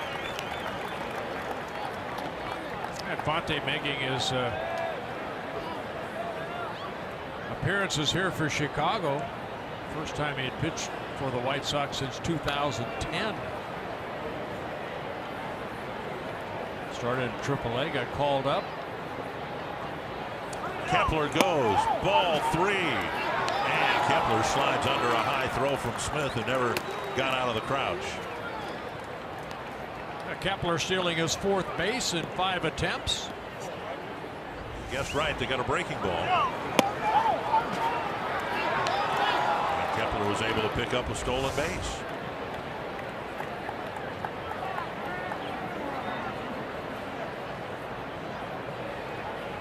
Full count to Jimenez.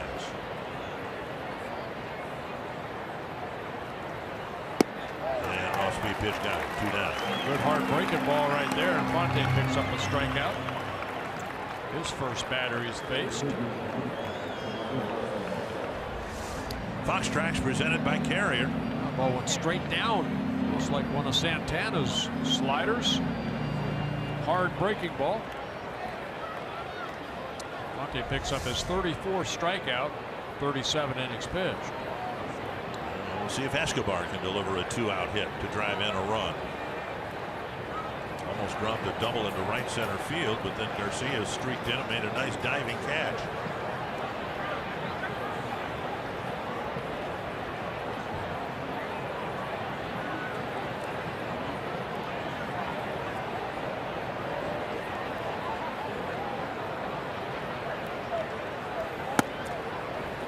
Strike one.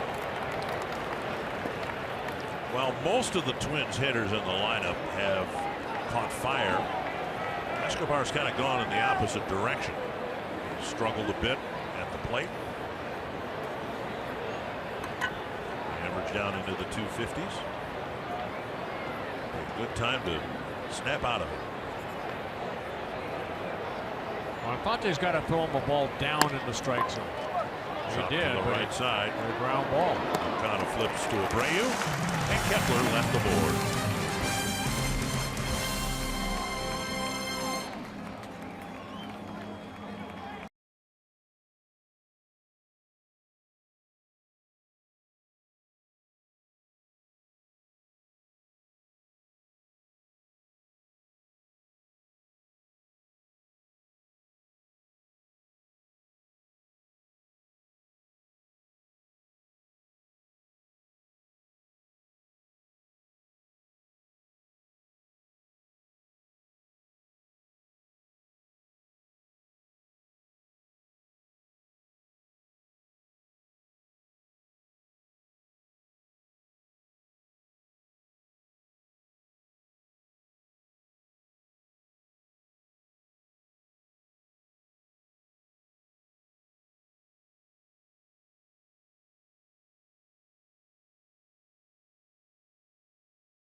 The story of the game, the Twins clinging to a one-run lead. Well, with the White Sox up 1-0, Jorge Polanco ties it with his home run there and then knocks in the second run.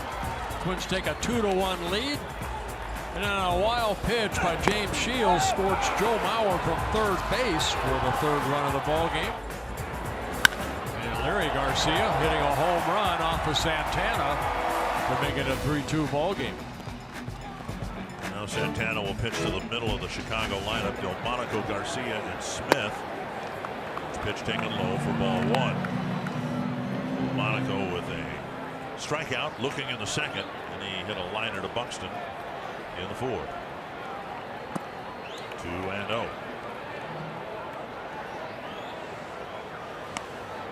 Boston leading Cleveland 4-1, top of the ninth inning at Progressive Field.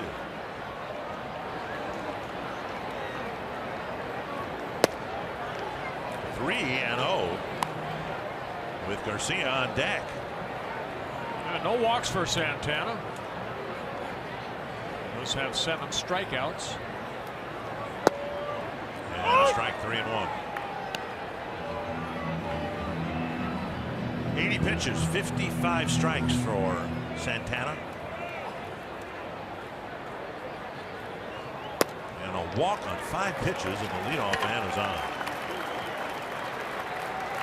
It'll bring up Garcia, who has struck out twice swinging. By 81 pitches, only 6 pitches Santana has needed in the stretch position. So really, he's been in a windup for almost the whole ball game. Remember, in the 5th inning, Smith got the 1-out single, but then 6 pitches later, he was out of the inning.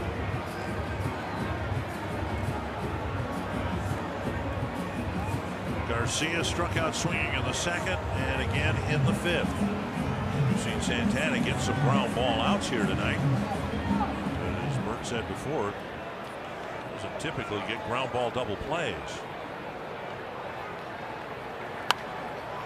fouled over the Twins dugout. 1 strike.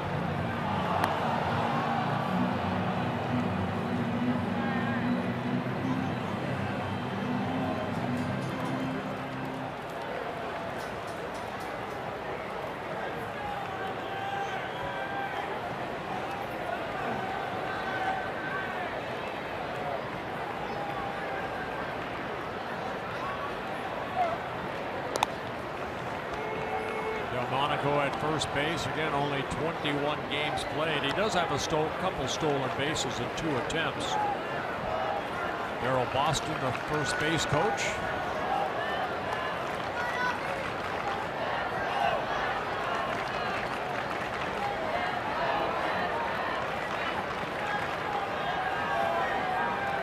One strike. And now a fastball up.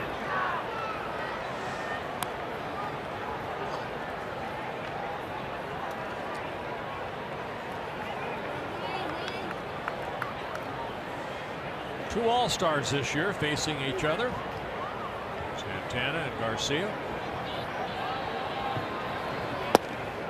On the outside corner.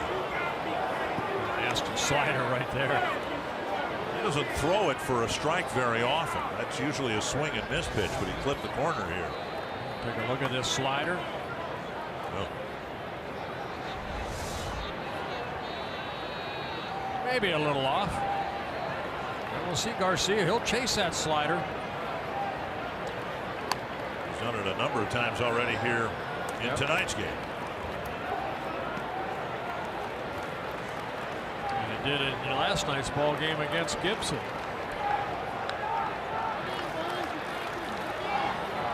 One and 2 to Avisail Garcia. They're going to go inside.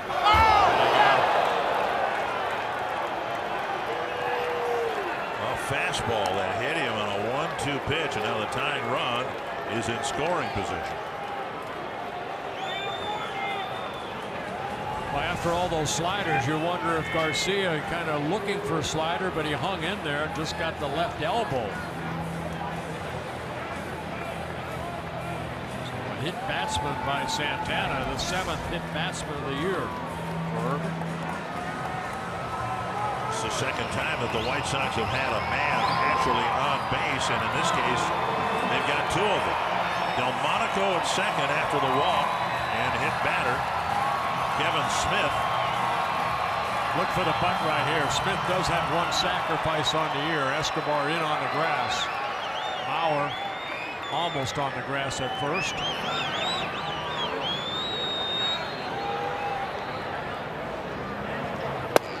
Strike 1 on the outside corner.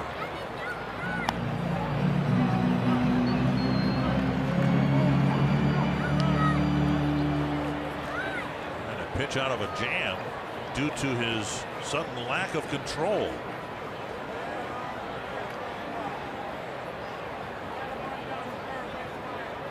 One strike to Smith.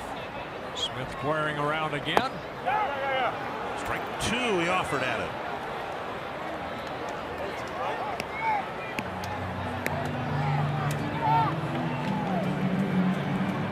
Smith with just under 200 at bats, 199 of them, and he struck out 38 times. Trevor Hildenberger getting loose.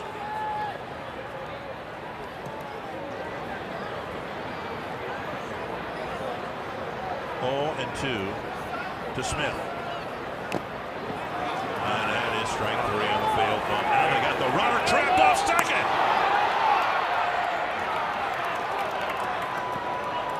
It's a foul ball, so a dead ball. But the runner at second, Delmonico, was about a third of the way toward third base. Well, the foul ball means it's dead all over, so even if Delmonico had taken off, he would have been sent back to second. So with 2 strikes, Smith still asked to lay that ball down. He bunted it into the ground. Once it hit the ground, it was a dead ball. Yep. Santana gets a strikeout because of the lack of it. Laying down a bunt is 8 strikeout. And now Sanchez, who has a soft line drive to Dozier and a fly ball to left.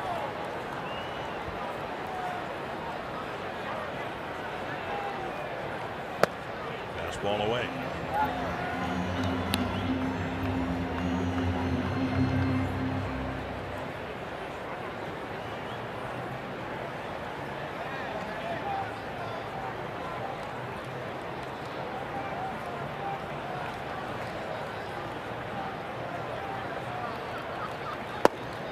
Two and oh.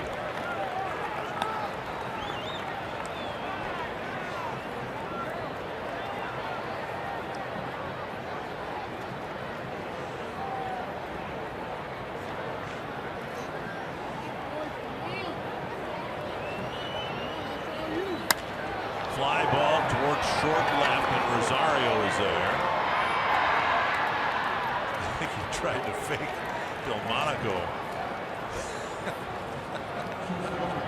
Yeah, if you're the pitcher right there, Santana too, you're running over behind home plate.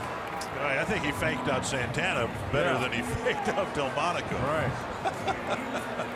Twins fans, if you can't catch the games on TV, you can stream them live on your mobile device with Fox Sports Go. Download the app. Take Fox Sports North Twins baseball with you wherever you go. Well, provided that Santana can get Anderson here, those two may have a little chat in the dugout. Anderson with a strikeout and a ground ball to second. Tying run at second, 2 away. Fly ball, short left center field. Polanco is there. All right. What a job by Santana. Putting 2 men on and leaving them there. The Twins still lead by 1.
For the Unlimited Baseball break, brought to you by T-Mobile. Zach Britton had 60 consecutive saves before today. Gave up 2 runs in the 9th, and then Manny Machado walked off the A's anyway in the bottom of the 12th. Good game for Luke Weaver. 7 innings, 10 Ks. And the Cardinals are on their way over the Padres. And Gary Sanchez and his teammates made life miserable for Jordan Zimmerman again. Quite a job by Irvin Santana. 2 runs allowed, 1 earned, 1 unearned. And a wonderful job in the bottom of the 7th. All right, really battled that last inning. Got out of the 7th inning. 91 pitches for Santana. Dozier takes ball 1, drew a 1-out walk in the 6th, and later scored. So another quality start for Santana. That's his 17th quality start in 26 starts. And now 1-1. Or 2-0, I should say. Twins are 15-10 when he starts a ball game. So they're looking to go 16-10 to hold on to this lead.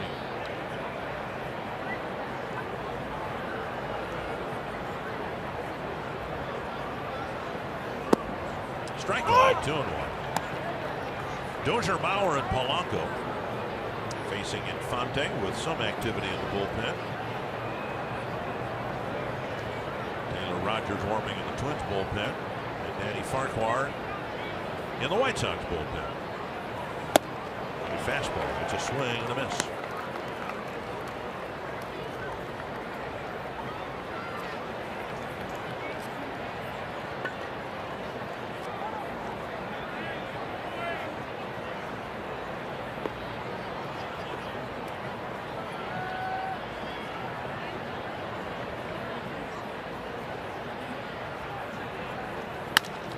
Right into the ship, and it gets by the second baseman Moncada. It may have hit the ground right before it got to his glove, but it was hit right at him, and Dozier will reach on the air. Yeah, it should be an error right there on Moncada, who is playing Dozier straight up the middle. Well, maybe he had some top spin on it. See where Moncada's right behind the pitcher. That ball almost curved on him. I don't know whether it curved, knuckled, but it did change direction on him.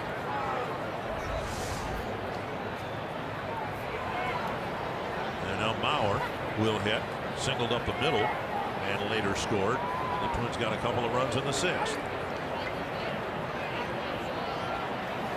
Up and away, ball one. Sox have committed 5 errors in this series, at least one in each game. They've made 96 errors now. That's second most in the American League behind the Oakland A's.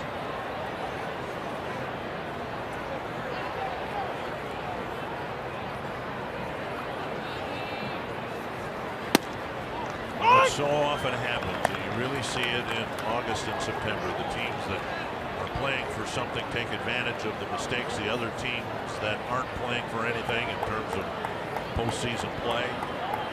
Twins have been on the other side of it many times over the last 6 years.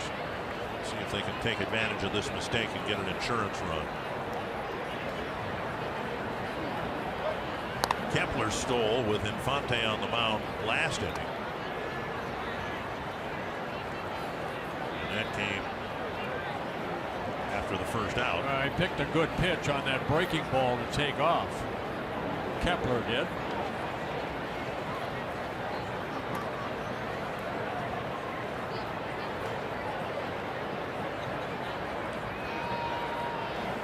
Foul back, 1-2.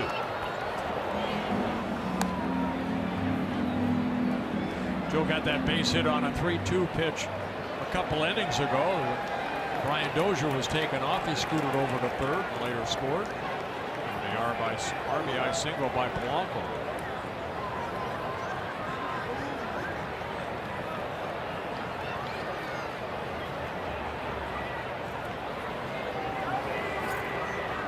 Slider inside. Taken for ball 2.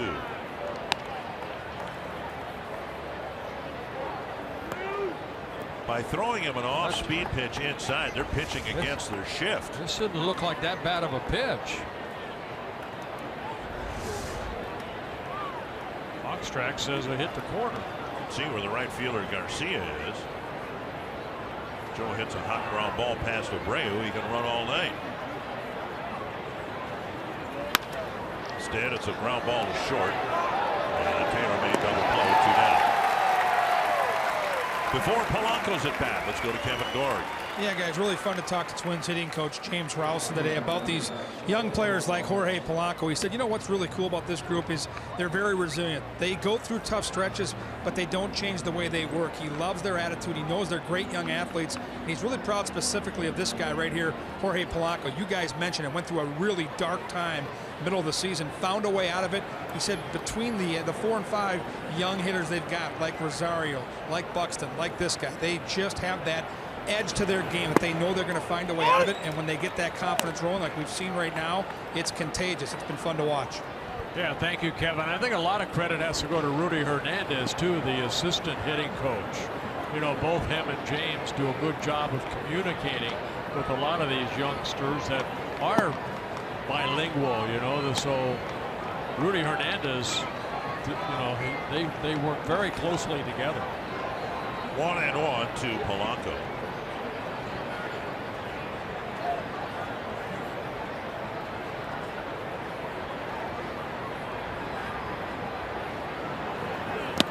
Tomorrow after the game, the Twins will duct tape Jorge Polanco take him screaming and kicking all the way to Toronto because he doesn't want to leave here.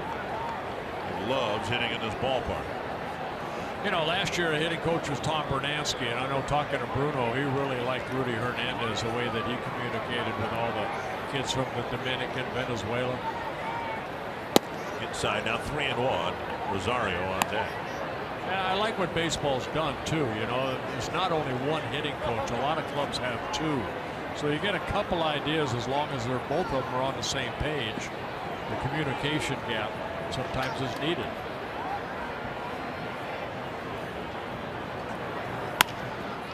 Push to the right side. Abreu has it. Flips to Infante, and he faces just 3 men in the 8th.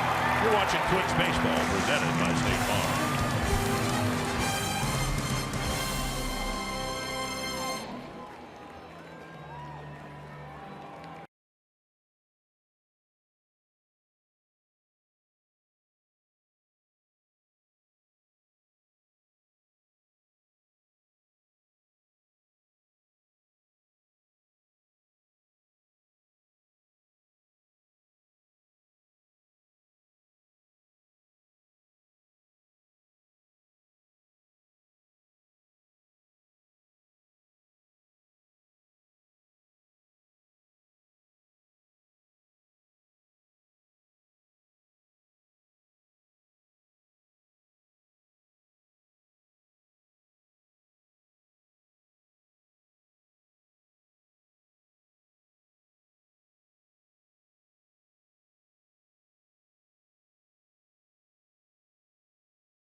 Taylor Rogers hasn't pitched for a few days, and he will be entrusted with the 8th inning. Hey, making a first appearance in this series here in Chicago, making his 54th appearance overall. 28 holes this year. That's the most in baseball for Taylor Rogers. And he'll face Alan Hansen, Lurie Garcia, and Yoan Moncada.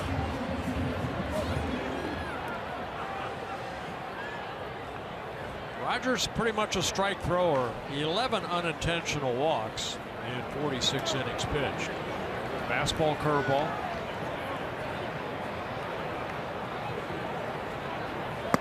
Check swing, ball 1. Hansen's a switch hitter. Garcia's a switch hitter. And Moncada's a switch hitter. 1-0.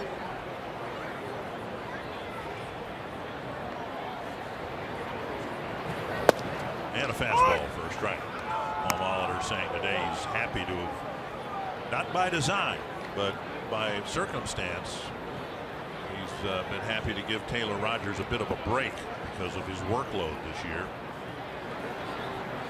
Wasn't anything where they were going to sit him down for a few days. It's just kind of the way the game is and how the games have been played. Rogers hasn't been needed. 1-1. Bouncer foul, 1-2. He's got a good curveball, fastball, 93, 94 miles an hour. He'll change speeds on that curveball. Like that curveball right there, kind of a get me over type good break, but then he'll tighten it up a little bit to try to get the strikeout. If that's what he decides to throw here. try to throw it down and in underneath the swing of right-handed hitters. Might see it right here. 1-2. And the dirt taken. 2-2.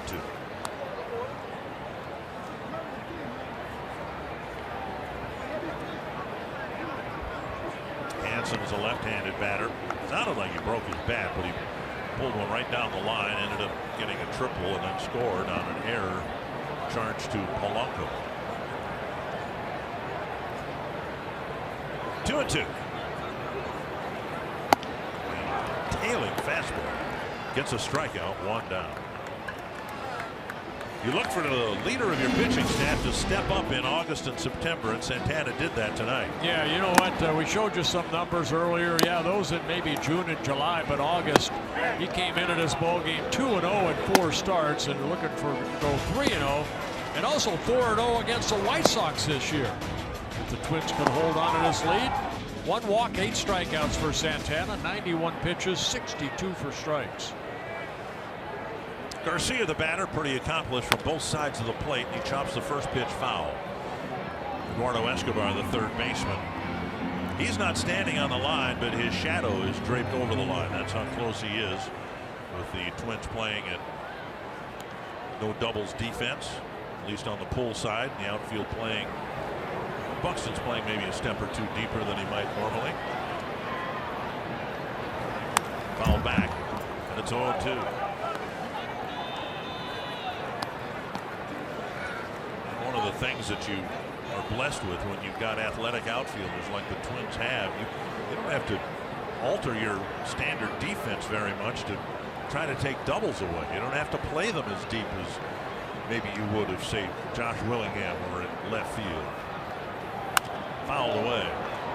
You know, this guy's making himself a pretty good player, Garcia. You know, this is his 5th season with the White Sox, but really the first time he's had a chance to play on a regular basis. Came into the ball game hitting .283. As you mentioned, good average from both sides of the plate. Rogers ahead of him. And that ball hit to the gap in left center field. He's going to end up with a double anyway.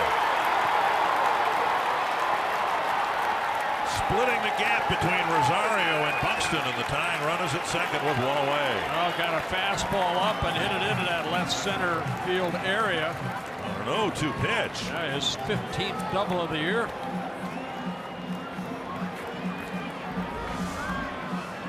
All the home runs he's hit have been from the left side, but still hitting .296 from the right side.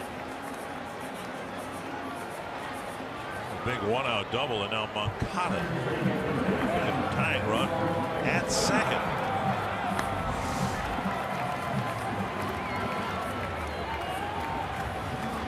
Moncada just 4 hits and 35 at bats from this side of the plate. Might very well be Rogers' last batter with Abreu on deck.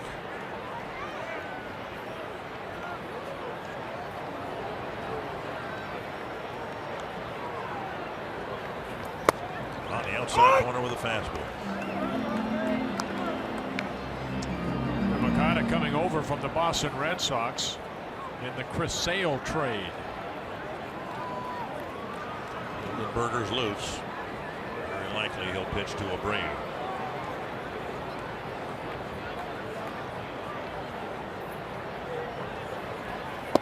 Breaking ball catches the inside. There's that good curveball right there.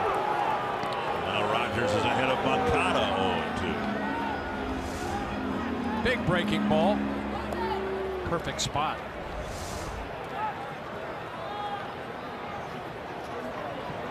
.35 at bats from this side of the plate. And Moncada struck out 16 times. Another breaking ball down. Step off, trying to keep Garcia honest. Yeah, Polanco playing a deep short, so it's Brian Dozier that'll try to keep Garcia close to second.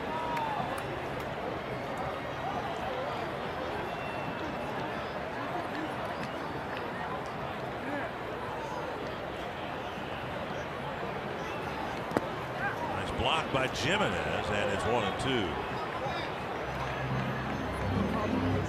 Jimenez going out to talk to Taylor Rogers about this next pitch or pitch sequence. Brian Dozier coming in.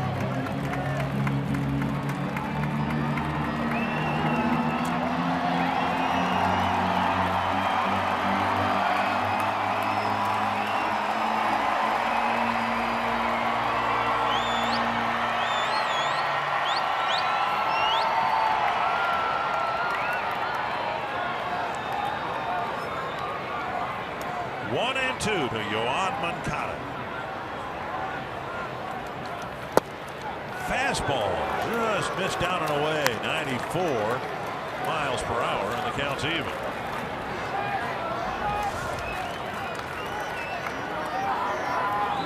Just missing low.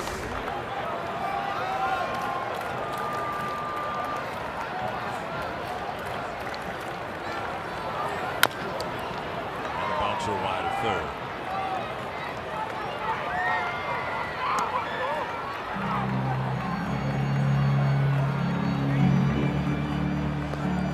Pitch coming up for Rogers.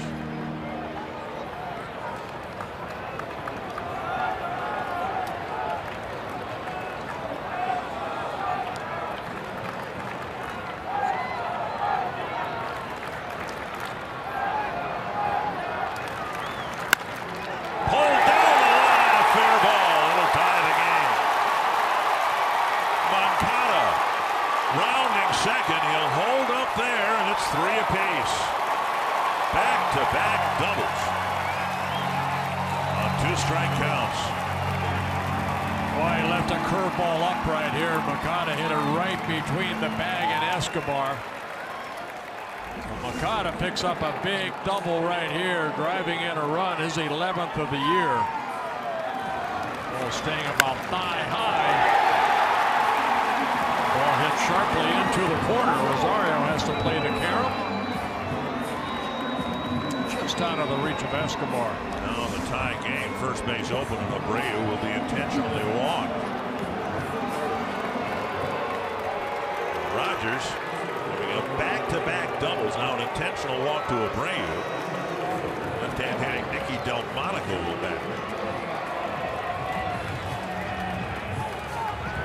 Hitting just .222 and only 18 at bats against left-handed pitching.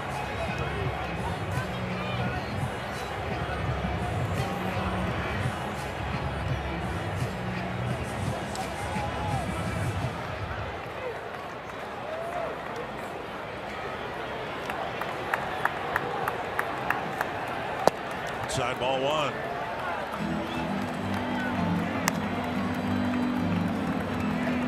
Monaco 0 for 2 with a walk his last time up. No win tonight for Irvin Santana, despite 7 good innings.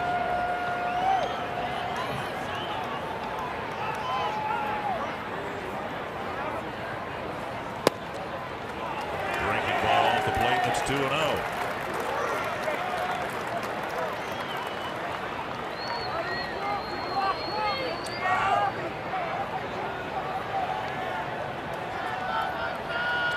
Trying to find a way to get Delmonico, maybe get him to hit a ground ball at somebody.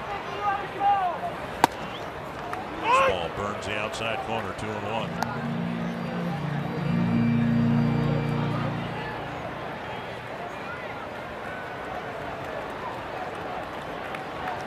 White Sox out hitting the Twins 5-3 tonight. But the game is tied at 3.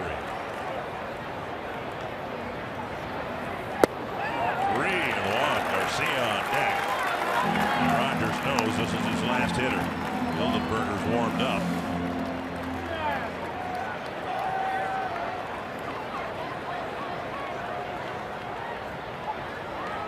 th pitch of the inning for Taylor Rogers. Can't walk him here. How many? 1, 2, a double play. Rogers gets the big ground ball double play. The White Sox on a pair of doubles tie it, and we go to the 9th inning.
keep this a 3-3 game. And we head to the 9th, and then beyond tonight's game, here's the Jeep Road Ahead. Final game of this 5-game series tomorrow. Again, it's a night game, and then a night game Friday, day game Saturday, day game Sunday, and then the 6-game homestand against American League Central opponents. The Twins are hoping to pull out a win here. They've got Danny Farquhar on the mound, and the middle of the Twins lineup due up. Yeah, Danny Farquhar pitched here in game 1 on Monday night. He pitched 1 inning, gave up a hit, no runs, couple walks, threw 27 pitches, 15 over the plate. Rosario, Buxton, and Kepler will face him here in the top of the 9th inning, now in a tie game.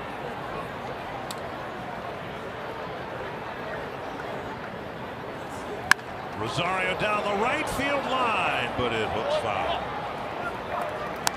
Always ready to swing the bat. Rosario trying to ambush Farquhar on his first pitch. Rosario has pulled 3 ground balls to the right side in tonight's game. Those 3 at-bats came against James Shields.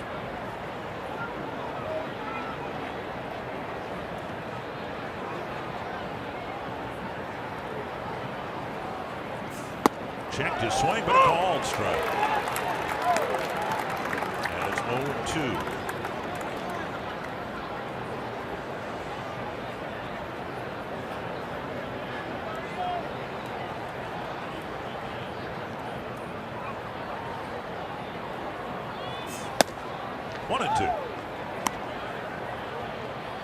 White Sox scored first, Twins tied it, then the Twins scored a couple of runs, and now Chicago's tied it. Farquhar just making his 3rd appearance in a Chicago White Sox uniform. Got released by the Tampa Bay Rays and then signed with the White Sox and then in the minor leagues. Just called up. He strikes out Rosario, 1-0. Good changeup right there. Well, this copyrighted telecast presented by authority of the Minnesota Twins. It may not be reproduced or retransmitted in any form, and the accounts and descriptions of this game may not be disseminated without the express written consent of the Minnesota Twins, LLC. Here's Buxton, 0 for 3, a couple of pop-ups and a strikeout. We saw Farquhar's control issues the other night, and he delivers strike 1 to Buxton.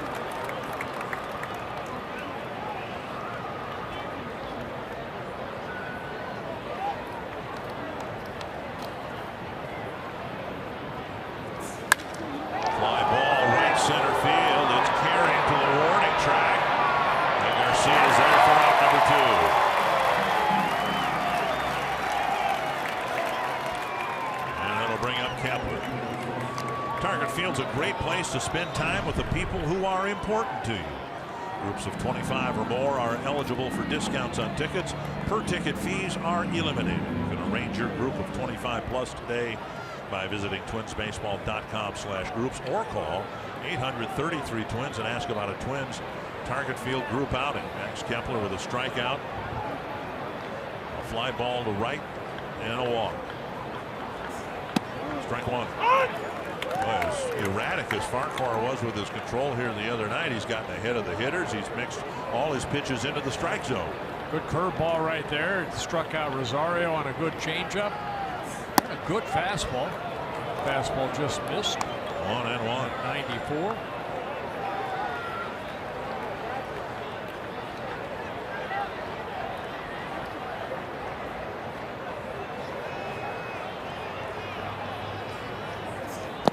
Two and 1. If Kepler reaches, Vargas would hit.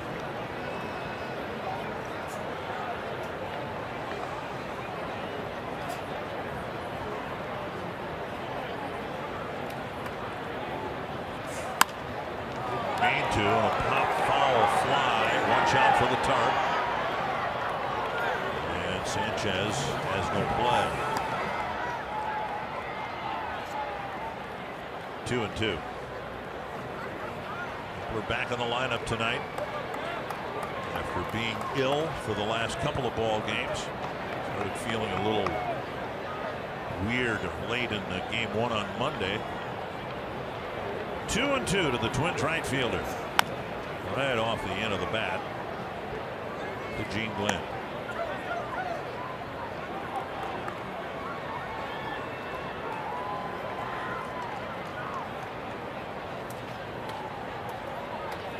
Red Sox beat the Indians 6-1.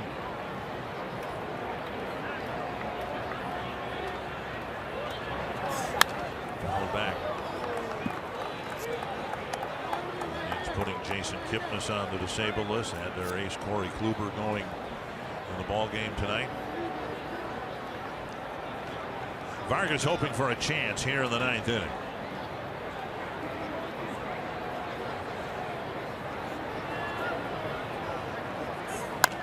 Right back to Farquhar.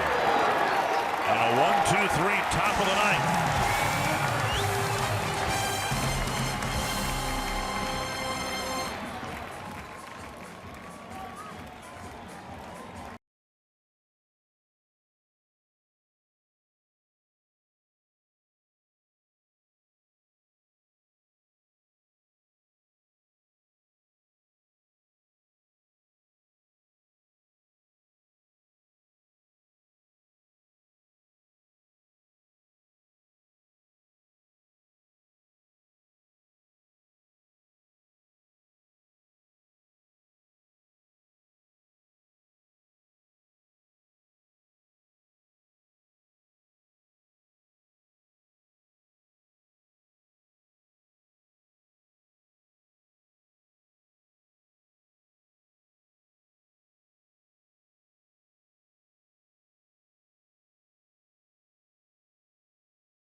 Going to the bottom of the 9th inning. And Trevor Hildenberger will come in and try to force extra innings. He's been outstanding. He's making his second appearance here in Chicago. Worked in last night's ball game. 14 pitches, 10 for strikes, and a 1-2-3 8th inning. 24 hits in 26 innings, and as his whip would suggest, just a few walks, only 3 of them in fact. And it'll be Avisail Garcia leading off the 9th, then Kevin Smith and Yolmer Sanchez.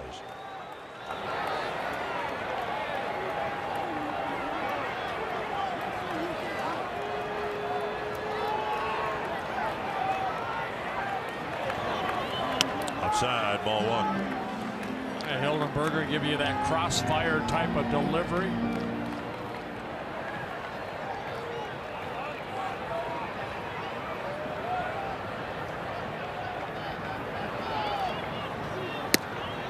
Outside 2-0.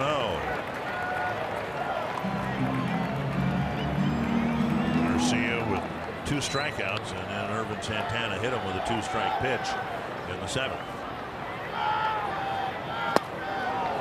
Took something off that pitch there. In a fastball situation, Garcia looking fastball. Changeup just gets to home plate and it just dies, or so it appears. 2-1. Another one.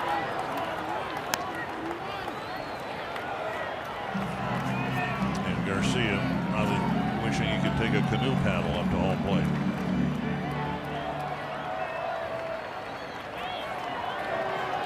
What makes a good changeup is the arm speed. It looks like a fastball, and he just chokes that ball off.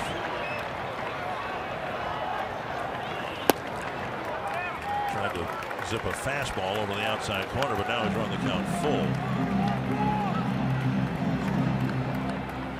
Now Garcia doesn't know what he's going to get. They got a 2-0 changeup. Is he going to get a 3-2 changeup? Base hit right field. He got it. He pushed it into right field for a leadoff single, and we'll get a chance to watch Kevin Smith try to bunt again. Yeah, and the ball left up right there, and Garcia's such a good hitter. Coming into his own, just as he does so well, just took it the other way. Derek Holland will go tomorrow in the series finale against Jose Barrios. Red Sox had a threat first and second, nobody out in the 7th inning, and Smith was asked to bunt. He failed, ended up striking out. Santana got the next 2 men, and the White Sox didn't score.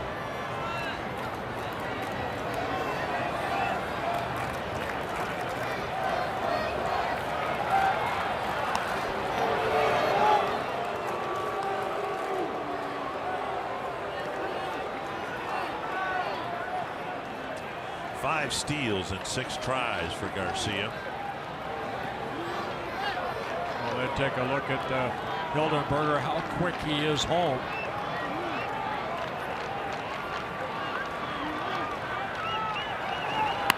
There's a good bunt. And Hildenberger gets the out. Garcia moves to second. Yeah, Hildenberger slipped a little bit right there as he fielded that ball. So Smith this time does his job and moves Garcia to second base. Yolmer Sanchez will bat. He's 0 for 3.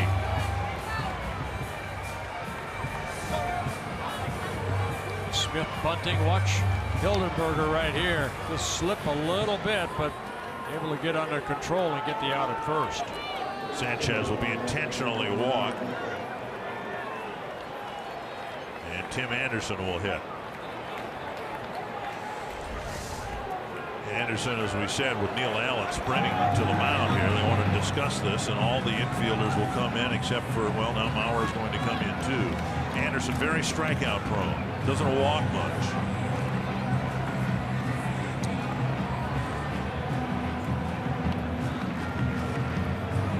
Well, Anderson, the 8th place batter with runners at first and second, and 1 away. Sanchez walked in part because his run means nothing.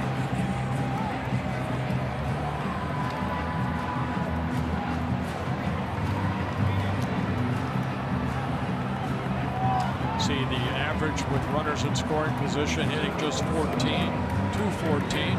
He's hit into 10 double plays. Anderson has. Tonight a strikeout, a ground ball, and a pop-up. Hasn't gotten the ball out of the infield.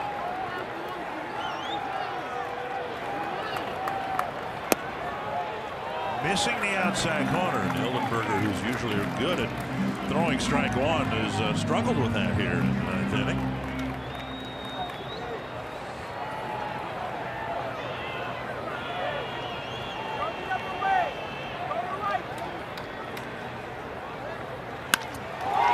Base hit left field. Rosario charging. They're going to send the runner. Here's the throw to the plate, not handled by Jimenez, and the White Sox walk off the Twins. Rosario's throw skipped to Jimenez, and Anderson delivers the game winner. Yeah, the throw was offline right there by Rosario. A good throw would have been able to get Garcia, but the throw was on the foul side, and Anderson getting bopped.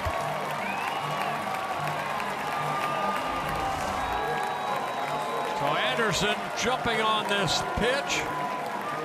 And to the right of Polanco, he can't get it. Rosario charges it.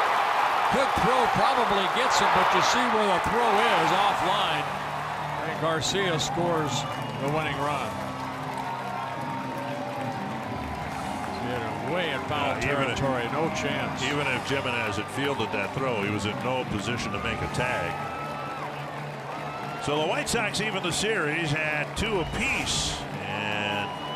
Anthony, tough loss for the Twins. They had a chance to pick up some ground on their competition in the wild card race, and the Indians already having lost, but it didn't happen.